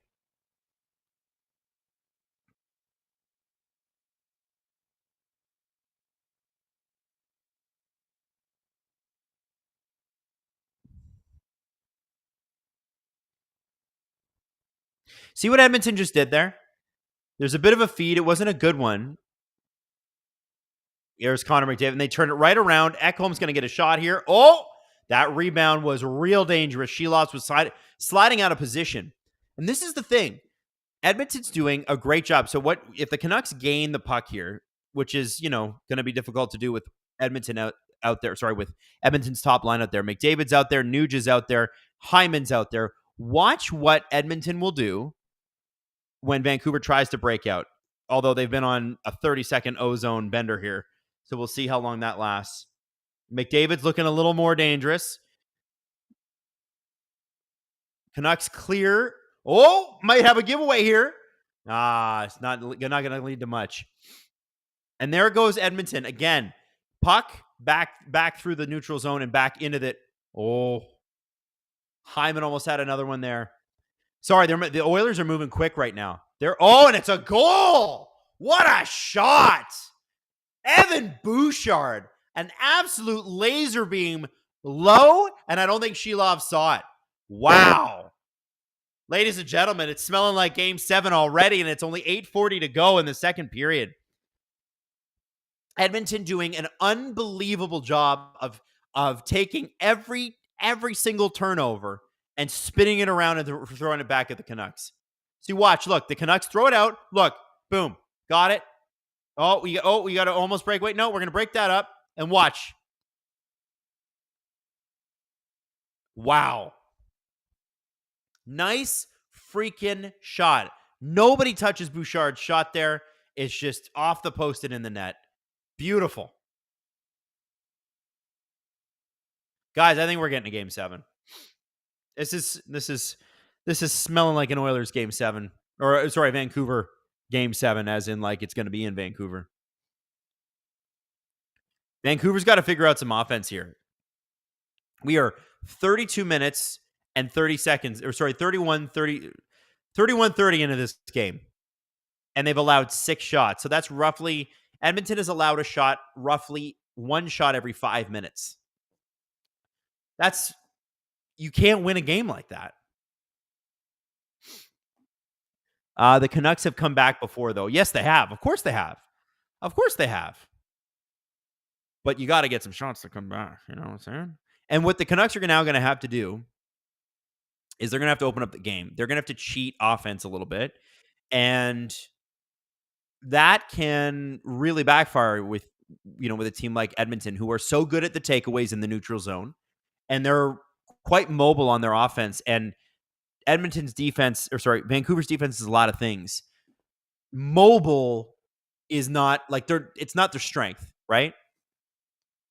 Quinn Hughes, Philip Roenick, yeah, those guys are mobile. But your boy Zadorov, Tyler Myers, Ian Cole, Carson Soucy, mobility is not the first thing that comes to mind when I think about those guys. Listen, they can come back, and they have come back multiple times in this series.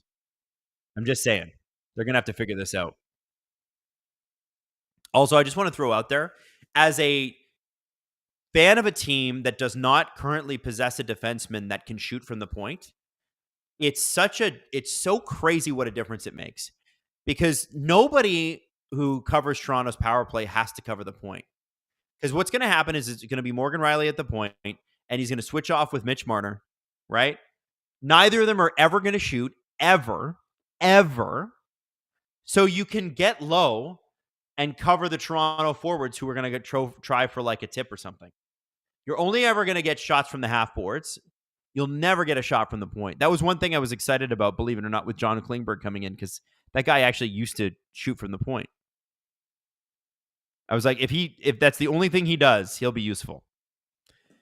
Edmonton's got a guy that can shoot from the point. Vancouver has a couple of guys that can shoot from the point. You absolutely must have defensemen that can shoot from the point. It's such a stupid thing, but it's such a big thing. When you don't have it, it's noticeable, especially in the playoffs, and they never have.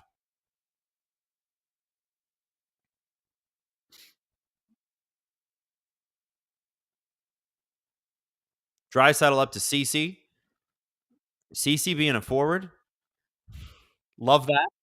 Love that for you, Queen. Ceci along the half board, still pinching.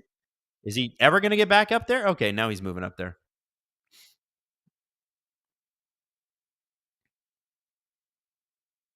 Jeff E. Leafs tried it with Barry. No, Tyson Barry tried it.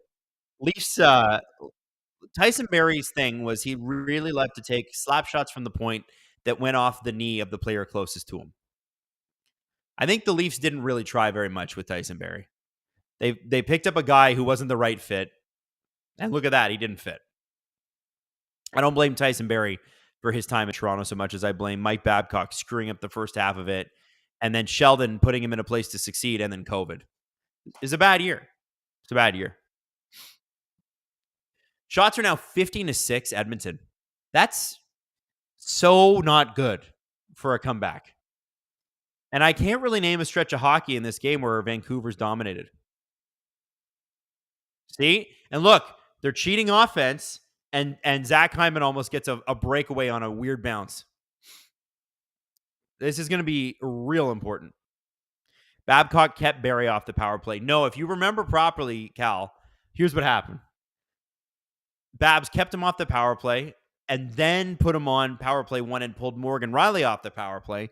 Morgan Rielly had 72 points the year before. And they made him, and then Keefe took over, and they made Barrie the number 1 power play guy, even though Morgan Rielly had 72 points the year before. Just headaches. Just a disaster. I put that trade on Dubas, too. He forced a trade with Kadri. He wanted to trade Kadri. They had to trade Kadri. They really did. But he wanted to get TJ Brody, couldn't get him. And Tyson Barrie was your backup. Wasn't a good call. Needed to do better. And also Alex Kerfoot. I'll never forgive him. Miller? Ooh.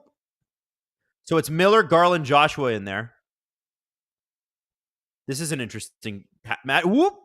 I think that you're going to see Tocchet maybe switch up the lines a little bit here, try to get something going, because there's been nothing doing on offense tonight. Myers loading up, and it's sort of a weird chip shot. And you're seeing Quinn Hughes is cheating offense. See Showtime. If the Canucks lose this series, do you think the Canucks have any interest in a Pettersson for Marner swap? I don't think the Leafs do.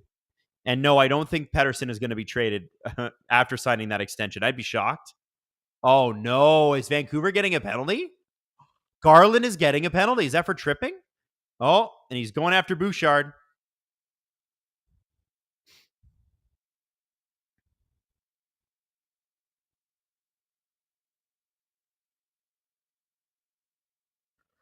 What's going on here?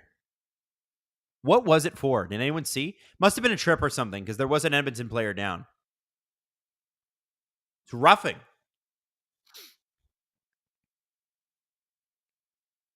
I think Petey would be good for Nylander. I think the problem is, guys, it's not about Pettersson or Marner and a swap and whether that would work. Wait, why is Garland getting a penalty here? I don't know about that. I don't know. I guess once you get the arm in there, I guess. I mean, it kind of... that happens all the time in the playoffs, but I guess they're calling it. All right, fine. There goes biased Adam again. Biased against the Oilers. Well, guys, it's my Western bias. I'm sorry. Oilers are not West enough for me to be biased in front of them.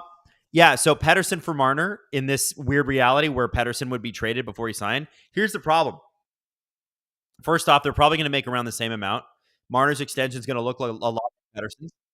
And even though Pettersson is a center and he's fabulous, the Leafs cap situation is such that you can't switch Marner and Pettersson and expect anything to change. You got to move. First off, I think they got to move Tavares' deal. And they will be able to on July 2nd. Soon as Tavares' bonus is paid, it's going to be real easy to move him because he's only going to make $700,000. And I think once Marner's bonus is paid, he's only making $900,000. And they're both in the last years of their deal. I think what the Leafs need are, instead of one player making $10 million and another player making $10 million, they need two guys making, one making 7 and one making 3. Or two guys making 5. I love Pettersson. I think he's a great player. I don't think that the Leafs would I think they would look awful hard at a trade for him. Who wouldn't? He's amazing. But I think Toronto's got to have some changes here. Oh, I think Vancouver just took another penalty. Was it Susie or Myers that got that one? Hyman Hyman did the right thing there, by the way. Is he bleeding? Is it Dakota Joshua going?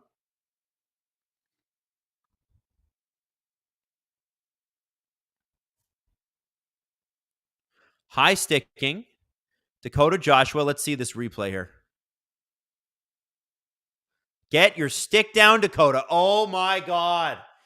Guys, that's so... okay, one thing I got to say about the Canucks is they do take some stupid penalties. Oh, my God. Like, really, Edmonton really does outmatch them on your stupid penalties per 60. I don't see Edmonton taking a lot of dumb penalties. Both of these penalties are completely avoidable. Sedin Magic 15, that's such a dive. Guys, it's a high stick every time. Every time. Every time.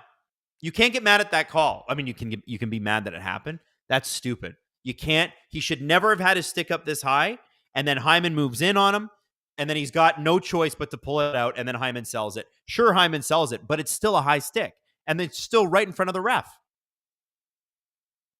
2-minute man advantage for 41 more seconds. You can't do it. And you could call Edmonton out for diving, and maybe they are, but it's a high stick all day. Again, you can take penalties when you're stopping a scoring chance. What is Dakota Joshua doing there? He and Hyman are really just jostling for position. There's nothing else there that's truly tangible. So that it's a call you can't afford that. You cannot afford that. Oh man, I thought Draisaitl had one, but Shelovs was actually in pretty good position to stop it. Good little play by Lindholm. What a pickup he's been. There's a guy I wouldn't mind seeing in Toronto. If the Leafs do move on from Tavares' deal, I wonder what Lindholm's deal looks like in UFA.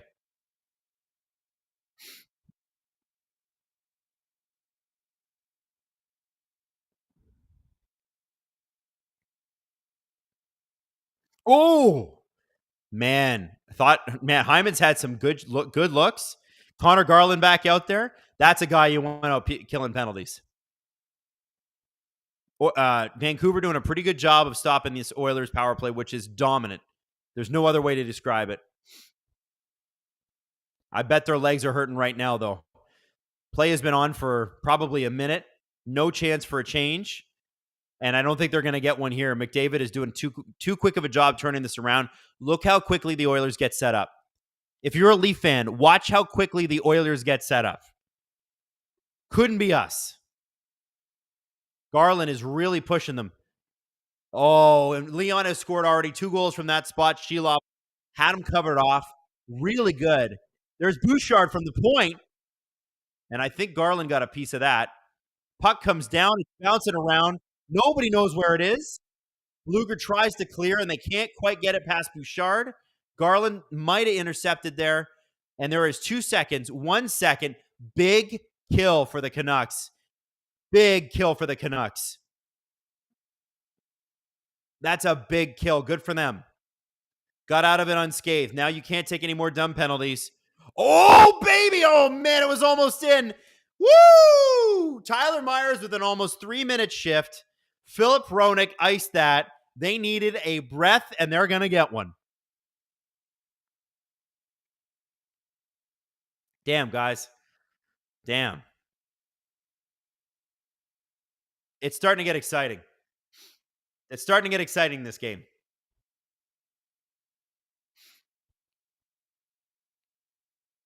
By the way, to all 1,150 of you watching, thank you for coming in and hanging out on a Saturday night with me. This is a lot of fun. If you can fire me a like, that'd be great. Brings us into the algorithm. Gets us out in front of more people who might want to watch and don't know the stream's happening. I'm going to tweet it out too.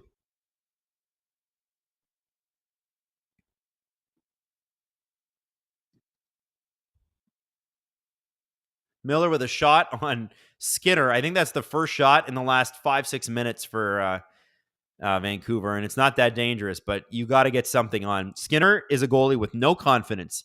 You have got to get bodies in front of him. You got to get in his head, and Vancouver hasn't done that yet. Can always change, but it's going to be a tough one.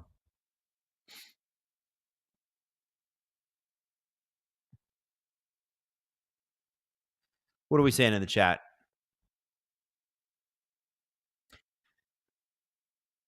I've appreciated all the SDPN live streams. Well, thank you. I'm glad you guys like them. We're having fun with them. They're a wicked time. Cross-check that like button. Yeah, cross-check that like button in the mouth, just like Susie on McDavid. Hank Barber, click the like, damn it. Derek Hand, this stream is so good, I hit like twice. Damn, Derek. Didn't know you could do that. Wow, we just got 100 likes in like the last 2 minutes. Thanks, guys. I'm hoping for this. I'm hoping for an exciting end of the second period because the first half of this game was a snore fest, except for like the 2 minutes where they scored. This is a boring game. But now that mistakes have been made and goals have been scored, Vancouver has no choice but to open this game up and try to get a bunch of shots. And what that means is the Oilers are going to use their speed, try to manage the takeaways in the neutral zone, and they're going to be pushing back the other way as quickly as they possibly can, which leads to a very open game. And I, for one, am very excited for that because that's what we should see Edmonton and Vancouver. But and the like button, we never see that anymore. Yeah, just pop it like Sam Bennett on Brad Marchand.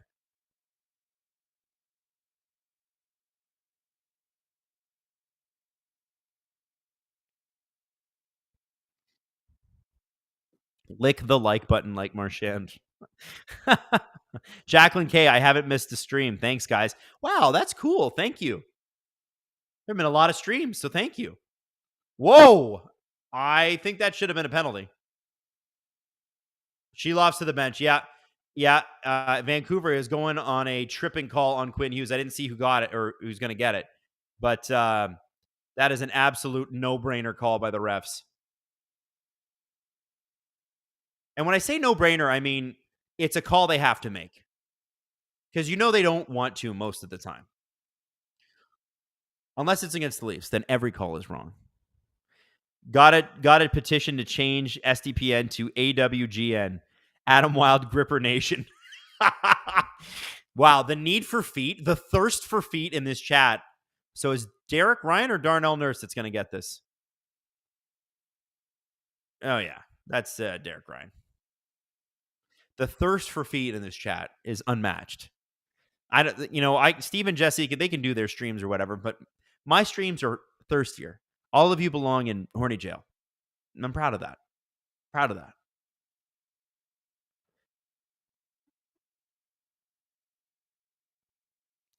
Shawzy boy Zachary calling JT a diver. You mean JT Miller? No, he was brought down. Come on. I don't think that was a dive. I think that was a legitimate Derek Ryan brought him down.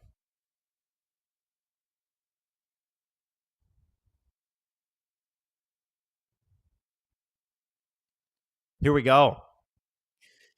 Edmonton's doing such a great job of not allowing Vancouver to get set up. Look, we got 3 Oilers on a penalty kill against the boards against 3 Vancouver forwards, and Nuge is covering if that puck comes out. Finally, Vancouver can get the puck loose and get set up, and there's a shot. This is good. They're not playing around with it. They got to get more shots. Pettersson and Desharnais, bit of a size advantage there for Desharnais, and it leads to a turnover. There's a minute 07 left in the power play. 2-minute penalty for me being 2 into Adam's feet. Man, this foot joke has been going on since like the 2022 draft with Montreal. I love that it's continued. Shout out to the feet people. Kathy Cleave, I'm thirsty for a beer, and I think I will go get one. Kathy, we encourage you to get one. We also encourage you to drink responsibly, but have your beer. Bench minor for the Edmonton Oilers. Oh no. We got a 2-man advantage with an entire minute left to go. Oh baby. I didn't see it because I'm not in the arena. That's one of those ones that you'd have to, I think, be in the arena for. It is difficult to call a game, I'll say, when you're only seeing the TV feed. Because when you're there, you really do see the whole thing. Like, I've been up in the media gondola and I've been in the corporate gondolas across from it. And when you're seeing it from they call it in the Scotiabank Arena, they call it 600 level. You really do see everything. I don't know how these announcers, especially for a game like hockey, like baseball, I can kind of get it because nobody's moving around all that much until someone tries to steal a base. How can you make a call possibly go well if you're not there? They got to be there.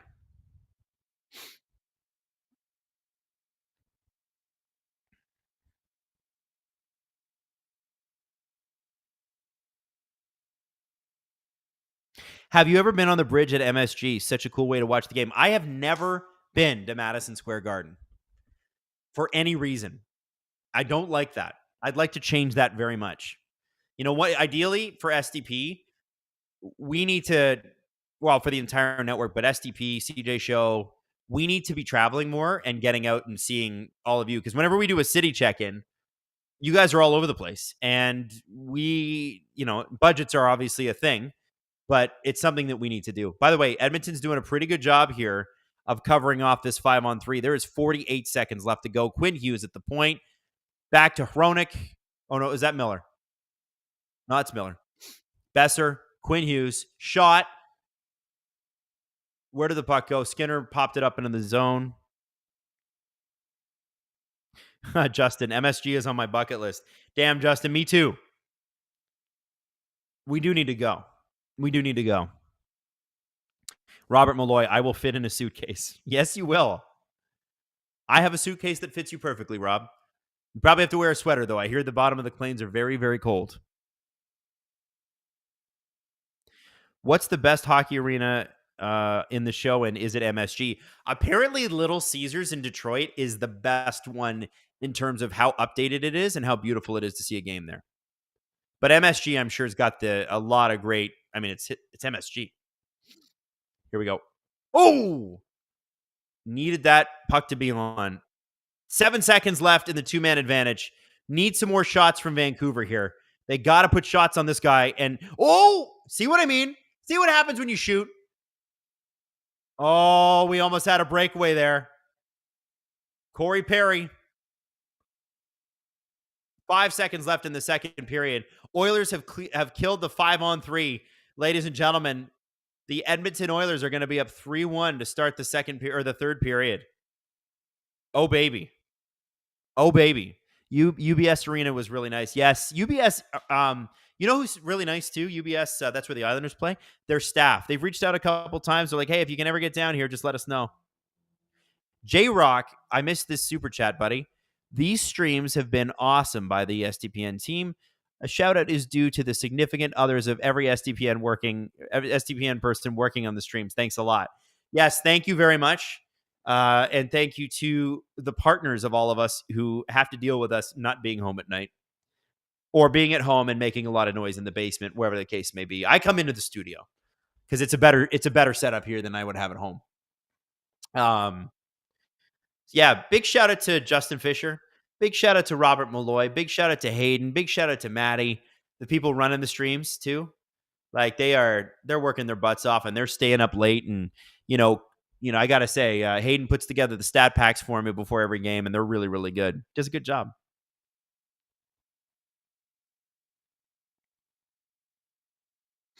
I will say the best stadium is PPG Paints. That's in Pittsburgh because I had to pay for it. Drew, do you own PPG Paints or do you own the Penguins or? Oh, it's taxpayer funded. Ha ha. I like that. That was funny. I like that. Oh, we got some Mad Dog love in the chat. Canucks need to score right off the hop next period. Lauren, I think you're absolutely bang on the money. CJ Cable, SDPN Legends, keeping these streams going. Guys, I think we gotta do these all next year. Like, I don't think this is a just playoffs thing. So here's my question to you. When we do these, obviously we see more audience on a Saturday night. And if we're gonna do a Saturday night stream, Steve is gonna do that. what I was thinking was, and I haven't run this by the boys yet, but would you be down for a Monday nighter if I did every Monday night? Because that's going to be the Amazon game in Canada. And I don't think that it's going to be the Leafs every time. I think it'll be the Leafs a good chunk of the time because obviously they're a big team and it's a big national draw and blah, blah, blah. But like, what if it's, what if, and there might be more than one game, right? So if I can do some early games. I can do some late games. You know what I'm saying? Would you be into that? Would you guys do that? Just saying. Just asking. Would you guys actually join me though? Because like everybody's like, yeah, totally. I'll be at your party. But then like, you got to come to my party, right? So if I send you out an invitation, you going to be there for the Mondays? Are we going to call it Monday Night Wylde? Kind of like Monday Night Raw, but not? Corey Landega gifting 10 memberships. Thank you. Yes. As a CBJ fan, I love Toronto. From my teams to Gary Bettman, the Coyotes, the Refs, I'm so disillusioned with the NHL. Any advice for how to watch and enjoy while waiting for things to get better? Well, listen, I think, Edwin, you have, and I will say this unequivocally, now that the Coyotes are no longer owned by the Morellos, you have the worst run team in the league. And it's not because the owners are bad. The owners are really great, actually. It's because the owners trust the wrong guy to run it, in my opinion. And it's not that John Davidson is a bad person. It's not that he doesn't have a ton of experience. He has both of those things. But sometimes you've been a place too long. Sometimes you just need a fresh set of eyes. And from what we're hearing, they're going to hire guys like, so Ken Holland's name has come up. I have heard that Don Waddell from Carolina may join him. And Don's done a great job. Ken has had his moments in Edmonton, but he's had some bad ones too. I think you need Columbus to embrace some advanced stats and get some younger blood in there. To answer your question about how to enjoy things because you're feeling a little disillusioned, I think the reality is, and I say this as a Toronto Maple Leafs fan, and all I have seen is failure. I know we've made the playoffs the last 8 years, but what about the previous 16 where they didn't, right? I'll tell you that watching the best players always reignites my love for it. So if the Leafs are having a bad run and I'm feeling down about everything because I get grumpy when the Leafs don't win, I'll make a point of watching like Sidney Crosby. I'll make a point of watching Nikita Kucherov. Make a point of watching Nathan McKinnon. Watch the Oilers with McDavid, Draisaitl like during a regular season. And you just go, wow, this game is really phenomenal, isn't it? And it's kind of fun doing this as a neutral observer, right? Those are the types of things I do when I feel a little. Adam, new idea: premium sock reviews. Just think about it, guys. You're not going to get my grippers for free. It's 1,000 likes or bust, and we're not even at 500 likes. All right. Monday Night Wylde grippers, yeah. Can we move Columbus to Arizona? No, we can't. Oh, no. Can we move Columbus like we did Arizona? No. Columbus doesn't need to move. They have great fans. They have a great ownership group. It's the thing in the middle. It's the management team that needs to change, and that has to come from the owners. By the way, we're going to run a quick clip for you because we've got a clip to run, and I'm going to take a quick breather. And this one is Steve Dangle podcast, Rangers win plus changes coming in Carolina, which is going to be hilarious that we're running this clip because I was suggesting Rod the Bod in Toronto. I love Rod the Bod, but he just signed his extension. So how much of this will be outdated? I don't know, but let's run that clip and I'll be right back. Chris Kreider joins not elite company at all. Wayne Gretzky and Mark Messier is the only New York Rangers to score 3 goals in one period in the playoffs. Wow. So now it's maybe Mess Gretzky and Kreider gave his award to the wrong guy. Yeah. Yeah. You know? I just have to play for about that later on. This is so Kreider and Pavelski are the only two in the top 10. So this is since 2012 who haven't won a cup. asterisk on that. So Pavelski hasn't won. Kucherov has 2. Palat has 2. McKinnon has 1. Ovi has 1. Tarasenko has 1. Stamkos has 2. Point has 2. The asterisk is on Brad Marchand, who has won a Stanley Cup, but not since this stat. Right. Yeah, Brad Marchand won it, and he was like a It was rookie. 2011, Yeah. and he was a rookie. Yeah. But this is as of the 2012 Stanley Cup playoffs when Kreider made his debut, and he had, I believe, 5 goals during that run as a rookie. So good. The Rangers made some line changes, which they've tended to do throughout the playoffs. One of the biggest changes was on defense, where they moved Keandre Miller to they moved up Jacob Trouba technically to the second pairing with Miller, and I thought it was a little better because Keandre Miller, I think, is fantastic defensively, and not having him paired with Gustafsson, you don't have that third pair that the Carolina Hurricanes can just go out there and just burn every single time. You know, when Trouba and Gustafsson are on the ice, the expected goals are going to go through the roof for the Hurricanes, and that didn't happen because Keandre Miller was out there, even though they struggled a little defensively, and I like some of that's Trouba because he hasn't been great, but I thought they were a lot better, and they figured I like that pairing. You stick with that when you go into game 1 against Florida or Boston. Part of it too, by the way, is Carolina's very good. Yes. Like And then- Jake Gensel is amazing again in the playoffs because he always is. Jake Gensel, playoff Jake Gensel. The saddest thing about playoff Jake Gensel is we haven't got more of it recently. Let me look him up. Look him up. One thing we're doing on the stream, Justin Fisher said if I pick 2 players and if either of them score, he's going to gift a bunch of subs to the chat. Yep. And one guy I picked, the one guy I picked for the Hurricanes was Sebastian Aho. And just if we're going through Hurricanes, hey, they've been really good, but their season's over, all that stuff. I think Aho deserves his flowers there because he was outstanding for most of the series. A dumb penalty here or there. But he offensively, he is one of the most underrated stars in the whole league. And just what he does, because he plays in Carolina, he doesn't get the recognition that he deserves. But Aho was a star, and he scored last night. On the Gensel conversation, he is 6th in goal scoring since his NHL debut. And And 6th in playoff goals. And here's the thing: how many goals and how many games? Because that's the most impressive part. He has 38 In? Stanley Cup playoff goals in just 69 Stanley Cup playoff games, 67 points. Dreisaitl's a fucking alien. He's crazy. He has 39 goals in 59 games. So he's actually played fewer games than Gensel. And he has, in those 59 games, how many points? Let's take a guess. 59 Stanley Cup playoff games for Draisaitl. How many points? Oh my gosh. I'll double it. So I'll say 120. Okay. So it's less than that. Probably. 105. Okay, you guys are fuckers. 98. Oh, Which is still insane. I expected him to be like through the moon. well, I think That is through the moon. What are you talking the best about? stat is last year's playoffs. 2 players finished tied for goals scored in the playoffs. One of them was Jonathan Marchessault. He scored his final goal in Vegas' final game. Leon Draisaitl was the other. He finished in the second round. Yeah. Draisaitl's career, so 98 points in 98 points in 59 career Stanley Cup playoff games. Over an 82 game pace, that's 136 points.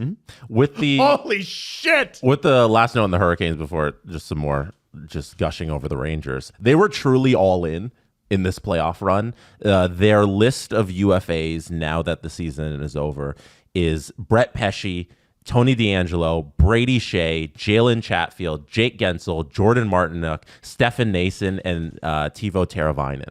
That is a list of some of the best players on the Hurricanes. And obviously, with all of those UFAs, a lot of them are going to come back, but a lot of them need new contracts. And the RFAs are Seth Jarvis, Jack Drury, Marty Necas. Like, all of the big guys on this team need contracts, and this was their go for it year, and it didn't work They're out. rumored to be. There have been whispers about Necas. Let me add to Getting that, shot. Jesse. You know who else is a free agent? The entire coaching staff and Don Waddell. And there, for the way they played, there are got to be questions with the coaching staff. Sure. I feel like because we all love Rod and what he's done in Carolina, they've been very successful in his tenure. But when they get to the playoffs, for their power play to be it started off 0 for 16 in this series. That's wild. That's a large reason That's you're rough. down 3-0. I mean, that's rough. the series. Right? That's it. At the first 3 games, you lose them, you're 0 for 16. It's kind of, it's right there. And for the way they play defensively, where they play a man defense has never historically been successful in the recent NHL. Most of the teams that win the Stanley Cup or go to the Stanley Cup are hybrid teams. They play defensively, man/zone hybrid, or they're just strictly zone. And then the low percentage shots they take. We can rack up 50 shots, but if like 3 of them are only high danger, then that's a coaching problem too. They don't have the personnel for man. And like Carolina doesn't, I wouldn't say they have weaknesses, but they have soft spots. So if you don't have the personnel for man, is that not you're on your coach to switch it to a zone? Well, like, I mean, Chatfield's been a really good surprise. Burns is big and tough and old. He's old. And D'Angelo, why'd you get D'Angelo back? We can fix him, said the 5th team. You already knew. Is that a philosophical thing? Like, we know what he can't do, but he can move the puck. Like, all right, well, sometimes you got to defend a 2-goal lead in the 3rd period, and they don't have the worst D-core in the league by any measure, but it's you go and look at some of the recent winners, they don't have that. So are we looking at a team that was very well built for regular season success, and once they get to the playoffs, and playoff hockey is different, they falter? I have an issue. I have an issue with that. They've won a playoff series, like, what is it, 8 straight? Let me tell you. Yeah. Here's the issue I have. When I tweeted that the Leafs should call Rod, you should at least call him if you can, if you're Hello, allowed Rod. to. Hello, Rod. People were like, "What do you want, Sheldon Keefe 2.0? Okay. Regular season coach guy?" Guys, here's Rod's record in the last 6 seasons. Lost in the 3rd round his first year as the head coach. Lost in the 1st round his 2nd year. Oh man, that's COVID year. What year is that he start? 18-19. He was the assistant for 6 years before that. Becomes the head coach in the summer before 18-19. And so 18-19, 3rd round. 19-20, COVID, lost in the 1st round. 2021, lost in the 2nd. 21-22, lost in the 2nd round. Last year, 3rd round. This year, 2nd round. And my analysis of the team that's built for like tremendous regular season success and all that kind of comes back to like recent memory of the Florida series loss and what happened this year. In that you saw Florida. I get that he says they played close, but you see a lot of the same faults that happened in this Rangers series, where their defense is good, like it's solid, but they're beat consistently in these dirty areas and the low percentage shots, and their offense dies at some point. So I want to add to that though. Hang on. Yeah. Because I think you're right, and I think you're about to say something, but I want to jump in before you say it. Okay. I think that's a philosophy that is similar to what the one the Leafs had. They built this team similar to what the Leafs did. They weren't as top heavy salary wise, but you're talking about a team who built and played a lot of the same ways the Toronto Maple Leafs were trying to play. Whether or not they accomplished it. Dubas, on more than one occasion, I'm pretty sure, said that they hold the Carolina Hurricanes as somewhat of a standard in the league. And I think we're seeing that theory has its merits, but it isn't the complete theory. Yeah. It's not the success. It's not the path to success that it was theorized a decade ago. Those 6 seasons under Brindamore, I counted 7 series wins. Now, here I am as a Leaf fan having an existential crisis. Is that actually good? Is that better than it sounds in my head? Ask San Jose. Oh, Right. Like, I don't know if you look at that tenure and I'm satisfied with the success. I know you read off a bunch of like 2nd round exits and that two Final Four appearances. 2 Final Fours, and last year you got crushed, and the first one was closer than that, definitely. But I don't know if you look at that tenure and say like this Hurricanes team has been over. Like, are they satisfied? Is what I'm trying to say.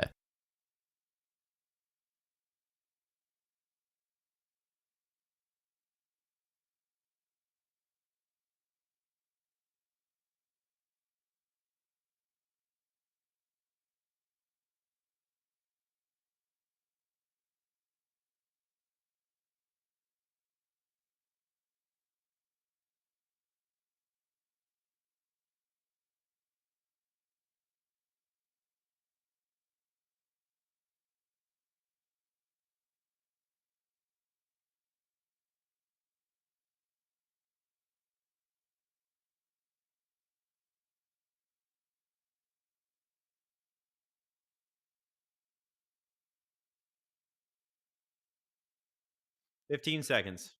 Wow, there's a new bad boy coming out. I will be going to see that. Oh, am I on?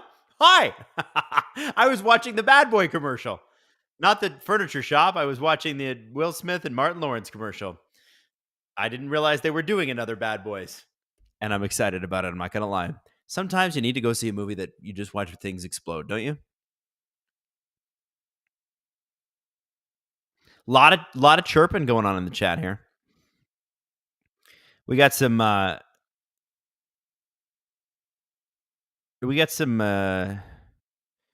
interesting chats.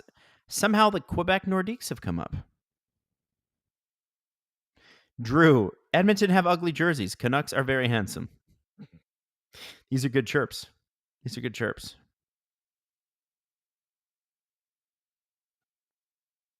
Adam, you're a bad boy. You know me. I like to go home and go to bed on time. Dangerous man. All right, here we go. Face off, and we are into the third period. This is going to be real interesting. Edmonton has had this game basically start to finish. Canucks are on the power play right now. Edmonton killed a 5-on-3 to end the second period, but Van's going to need to do a little better. Not a lot of shots on Stuart Skinner. How do you only have 9 shots through 2 periods? I think Vancouver needs to change that like now. Everybody's fresh. No excuses. Volume shots on Stuart Skinner. Volume. Plant butts in front of the net. Get some tips. Start scoring goals. You're never going to win if you're scoring 9 shots through 2 periods. Now, for the Oilers, if I'm the coach, I just walk in the second intermission. I go, great job, guys. More of that. And if you don't do more of that, and bag skating you tomorrow. But if you do more of it, you're going to win the game. Blue White Flame gifted 5 memberships. Thank you, Blue White Flame. Really appreciate it. Alex Key baiting me. Adam, Canucks or Oilers? Who do I think wins this game? Well, based on what we see in the Oilers, power play just ended. 19-10 left in the third period, and it doesn't look like the Canucks just did not get much going with that last minute in the power play. I think the Oilers are going to win tonight. They're looking like they want it more. That's just how I feel. And I would say that the Canucks, from the start of the second period onwards 2 nights ago, looked like they were going to win the game. They just wanted it more. Ultimately, it's really, really hard to win in the playoffs. I know we say that all the time. It's hard to win 2 games in a row. It's hard to win 3 in a row.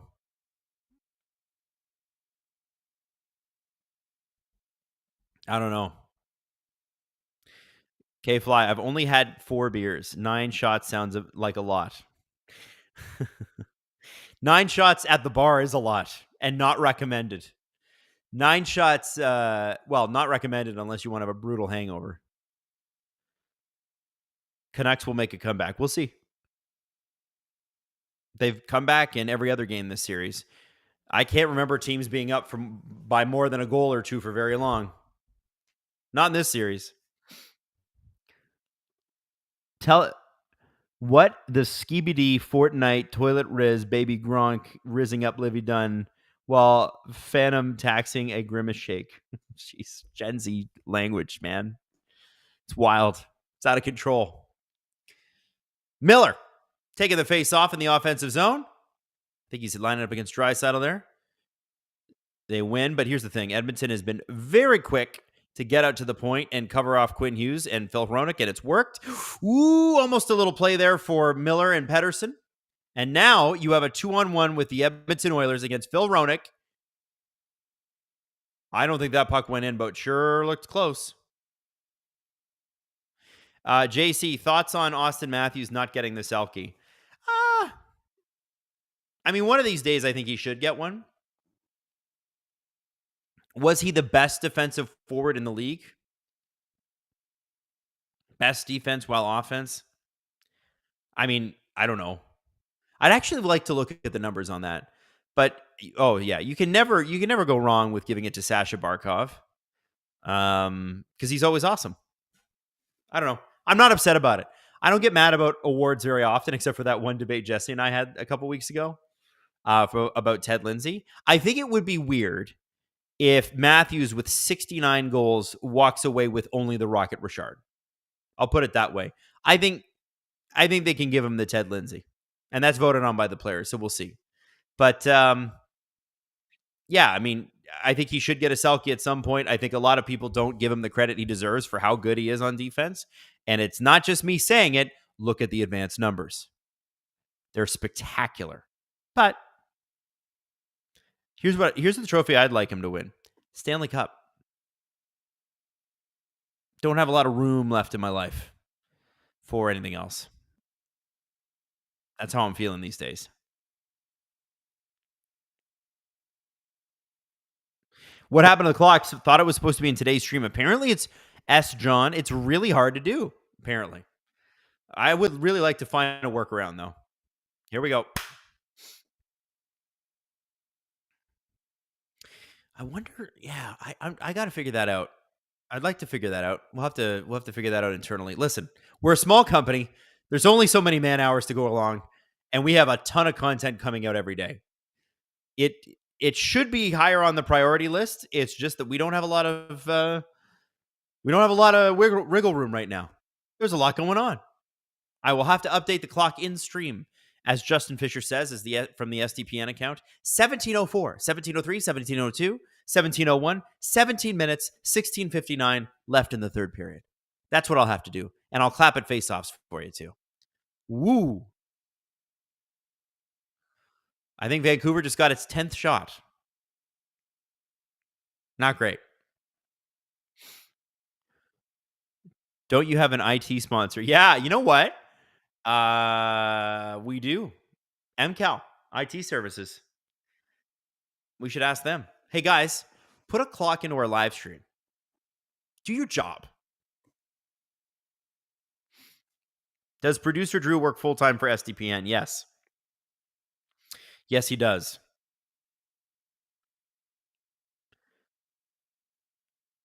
Yeah, he does a lot of stuff. He's doing a lot of work. Everybody, especially around playoffs, everybody brings it up. It's a lot. It's a lot. It's a lot on the families. It's a lot of scheduling. It's a lot of everything. There's a reason why Steve needed a break. Plus, having a book and a newborn and all that. Whoa, and Edmonton scores. Nuge this time. First line, finally getting it done for the Oilers. That's Hyman and Nuge with a goal. I think McDavid's got a couple of assists. It's 4-1, and it should be. This isn't Artur Shvilov's fault. It's everybody else on the Vancouver Canucks. I'm just wondering where they are tonight. The Soucy-Myers pairing, interestingly enough, was last in expected goals among Vancouver defense pairings after Game 3 when Soucy got suspended. And they are looking rough tonight. This is not a good night for them.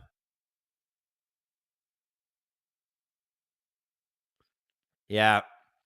Soucy does not do a good enough job tying up Nugent Hopkins, lifting sticks. Edmonton's been really good about lifting sticks. Poke check here, stick lift there. And now Vancouver's really going to have to, they're really, really going to have to open this game up, which really does favor the Oilers and their skill as well. And it's difficult when you don't have the line matched capability as well. You don't have last change. 16:05, 16:03, 16:02, 16:01, 16 minutes left in the third period. We are 16 minutes away from Game 7, ladies and gentlemen.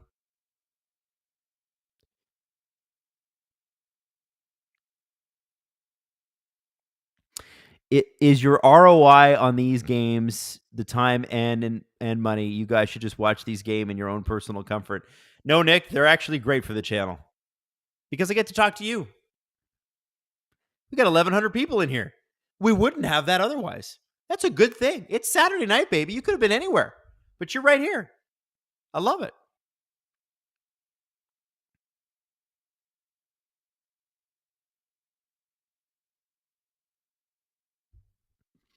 Canucks have been absolutely toothless. They have. Yeah. Your stream is actually ahead of the ESPN one. That's bad. It's not great. 15:31 left. Here come the Oilers again.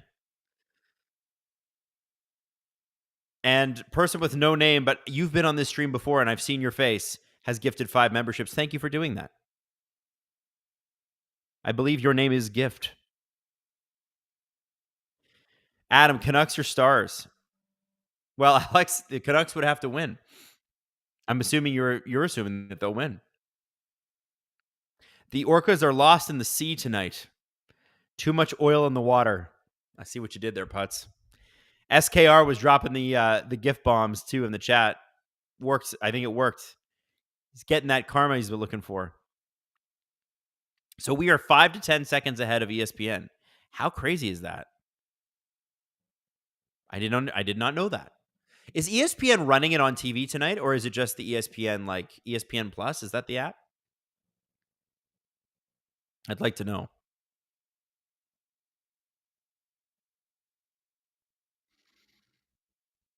$14:49 left in the third period.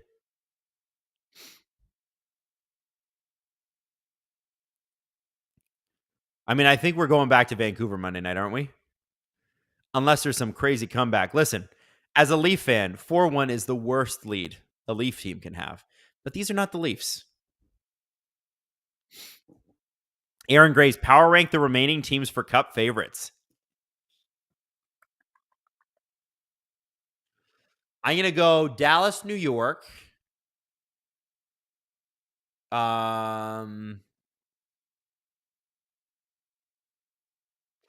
Dallas, New York, Florida. I'm disrespecting the Florida Panthers. Should I move them up? Because I think Florida's going to the Cup final. Okay. Dallas, Florida, New York, Edmonton, Vancouver. And the reason I'm going to give it to Edmonton, and I'll tell you why, because I've been really impressed with Vancouver in these playoffs. I'll give it to Edmonton to go to the conference final before Vancouver because of how they've played tonight. This is a repeatable performance by the Edmonton Oilers. This is what we expect the Edmonton Oilers to do. I expect Connor McDavid's line to score. They really hadn't through the first 5 games of this series. Yeah, I mean, it's tough because I'm blown away by how good the Canucks have been. And I think a lot of people are. Even Oilers fans were like, well, we're going to kill these guys. You haven't killed these guys. Even if you win in 7, you haven't killed them. Oh, Draisaitl knocked over by Susie. I don't know why Kane is calling for a breakaway. That is not a breakaway. Or that's not a. Yeah, you're not getting a penalty on that play. No way. So, wait. Listen, I'm not saying I would be upset if the Canucks make it to the... you guys are mad at me. How dare you abandon the Canucks? I'm not abandoning them. Look at... Okay. You asked me to power rank. I power ranked. Edmonton has been here before. Vancouver really hasn't. At least not with any regularity. I'm going to go veteran on this. I am.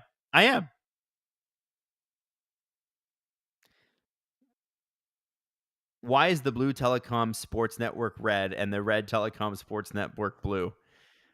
That is a good question, Dean. Corporate buyouts, my friend. I think that's the answer. When it's the Oilers versus Stars in the conference finals, will you still cheer for the Canucks? See, Jesse Blake in the chat calling me a traitor. I am a interested casual observer. I was absolutely rooting for the Canucks in round 1 because I'm going Canadian teams. I'm trying to stay as neutral as possible in round 2. And in round 3, whichever Canadian team makes it through, I'll be rooting for them. And I think they're going to be in tough, to be honest. Benedict Adam.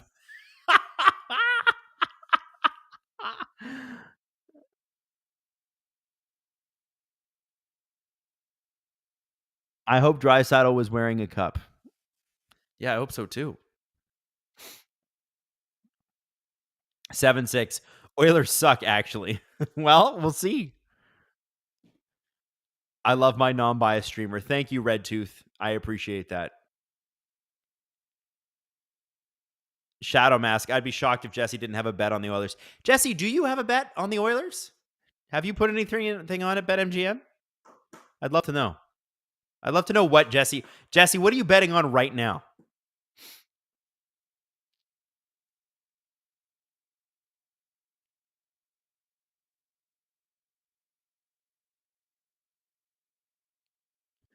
Benadryl, excuse me. $50 on Vancouver comeback. Lock it in right now.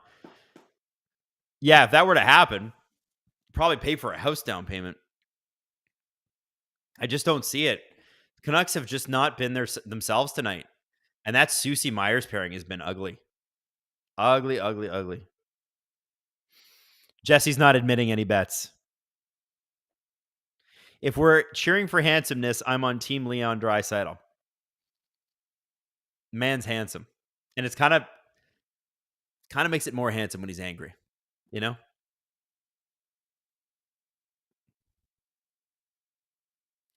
$12:48 left in the third period, ladies and gentlemen. Adam is a traitor. Grr. I am not a traitor. Hey, man, I've been here for every single Vancouver Canucks fan, Canucks game, not for every single Canucks fan. And I have rooted these guys on. Been very, very impressed with the way they've played. You know what's going to be interesting is, like, whichever of these teams goes to the offseason after this series, the question will be, how do you get better? And Edmonton's path to being better is probably a little more clear than Vancouver's. You probably like Edmonton to get an all-star goalie. If that were like out there, if they could have anything, give me a goalie that plays 50 games is going to have a .920 save percentage. That would be ideal for Edmonton. Vancouver, it's a little less obvious because, yeah, it'd be great to have your starter be healthy all the way through the playoffs, but it hasn't mattered. Maybe a little more scoring up front. Maybe a little more mobility on the back end, but like you're nitpicking. Pretty balanced team.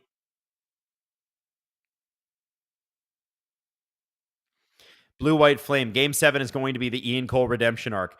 I sure hope so for his sake. How many Alan Walsh clients left in the playoffs? Good question. I don't have his list in front of me, but I know that Phil Hronek is one of them. Adam Wylde. Misunderstood hero or treacherous traitor? Misunderstood hero. Okay? I'm trying to do the best by both fan bases here, and you're both giving me shit. You're both giving me shit. Edmonton fans are mad at me. Canucks fans are now mad at me. Adam, as a New Jersey Devils fan, do you want them to hire Sheldon Keefe? I think Sheldon Keefe is a good coach. And I think he'd be taking over a very good team. So I will root for Sheldon Keefe because he seems like a good guy. I didn't love the lack of adjustments he made in the playoffs. I also didn't like who they hired as assistant coaches. So, and by the way, is Sheldon the guy hiring the assistants? With Toronto, I just don't know. Jimmy Abraham. Adam, say my name. Hello, Jimmy Abraham. Adam, gonna need to see the grippers to apologize. Aaron, I am firm on my price. My gripper price is 1,000 likes. And until we get to them, the grippers will remain sheathed in my sock. Die a hero or live long enough to become a villain. Traitor.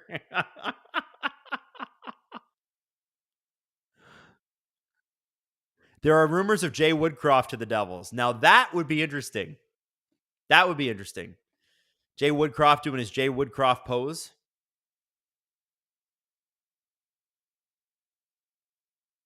Sedin Magic 15. The only saving grace here is that Skinner can't really take any confidence into Game 7 because he hasn't had to do anything.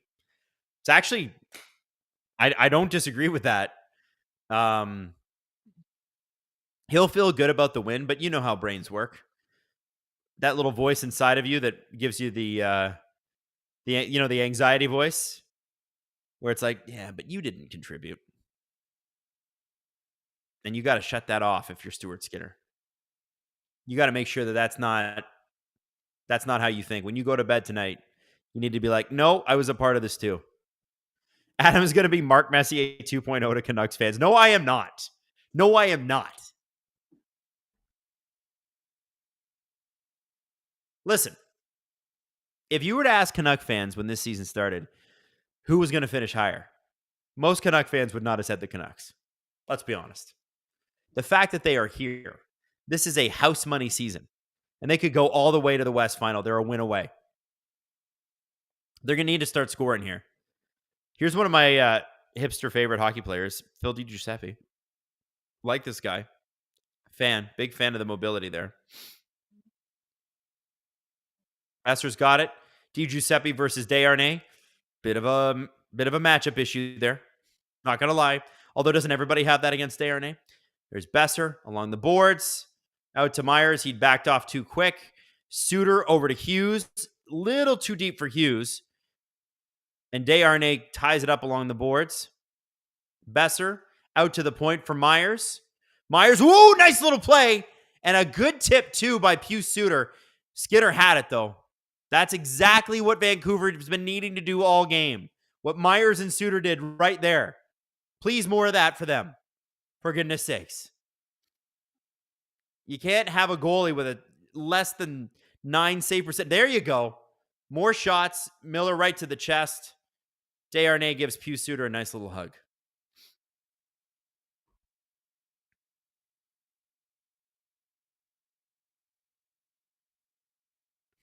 PTH with the, PTH in our chat. The Oilers are humiliating the Canucks tonight and will defeat them come Monday. So what are you cutting a promo for the WWE? They will defeat the Canucks. You'd be good at it. Adam, I thought you were a Canucks fan. Guys, come on now. I'm a Leafs fan, which means I'm worse. You all can make fun of me. That's the whole point here. It's a Leafs fan doing a Canucks Oilers series, and you can all laugh. Because no matter what happens, it's better than the Leafs. By the way, looks like Adam Wylde, misunderstood hero or treacherous traitor. Misunderstood hero wins. 64%. Guys, thank you. Thank you.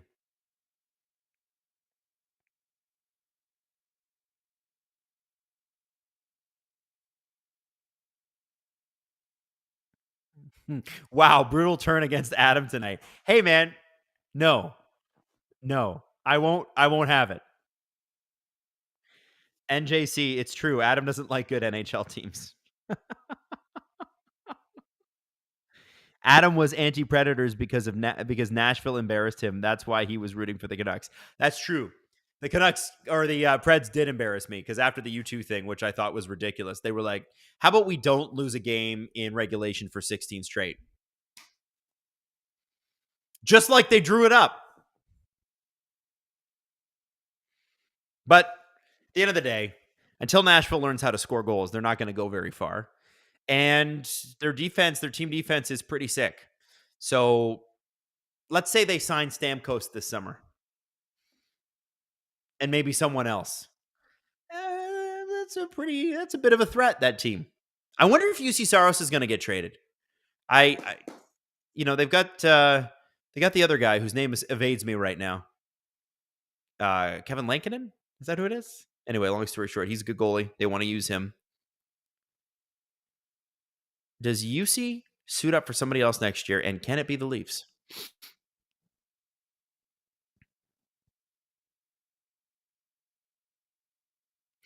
Heather, it's my mental health awareness month, and addiction is a part of my mental health. Can I get a shout out to my Avs and producer Drew from Heather?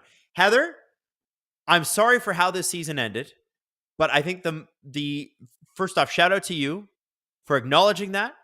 Shout out to your Avs, and shout out to Nathan McKinnon, who said, oh yeah, it's nice that we got this far, but it doesn't matter because we didn't win. Oh yeah, we did a bunch of stuff right, but it doesn't matter because we didn't win. Because Nathan McKinnon freaking gets it in a way that I've never heard. I wish I heard more of that. I'm tired of hearing we learned a lot of lessons. I'm tired of hearing we're right there with the Leafs specifically. I want a guy like Nathan McKinnon who's like, yeah, the process is great. Cool thing about the process is it should lead to results, and it didn't this year, and I'm pissed about that. I freaking love that guy. So shout out to you. And shout out to Nathan McKinnon. And shout out to producer Drew as well, who works his ass off. As much as we make fun, that guy works a lot.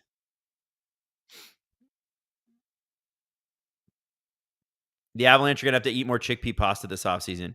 Yo, I got to say this. The Avalanche are going to have to get some support from McKinnon. Because obviously Nichushkin being out, and for the reasons he was out, they're going to have to figure something out there, right? Rantanen and McKinnon, great. You got to figure out some depth scoring. I wonder if a guy like especially at wing, a guy like Tyler Toffoli makes sense for the Avalanche this offseason. You know, good for 25, 30 goals. They probably need a centerman too. But like the Avs are never far away.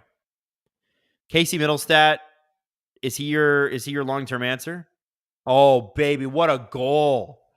Evander Kane with a goal. Yeah, this is a wiping of the floor here. This is a statement game for the Oilers. Woof. Not a good game for the Canucks.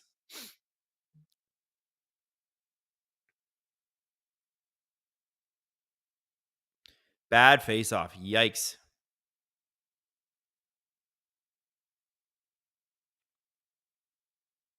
Oh.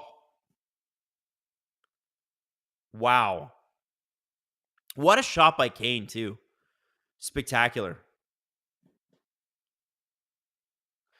Say Tyler Toffoli 3 times in the mirror and Robert shows up. True. Wow.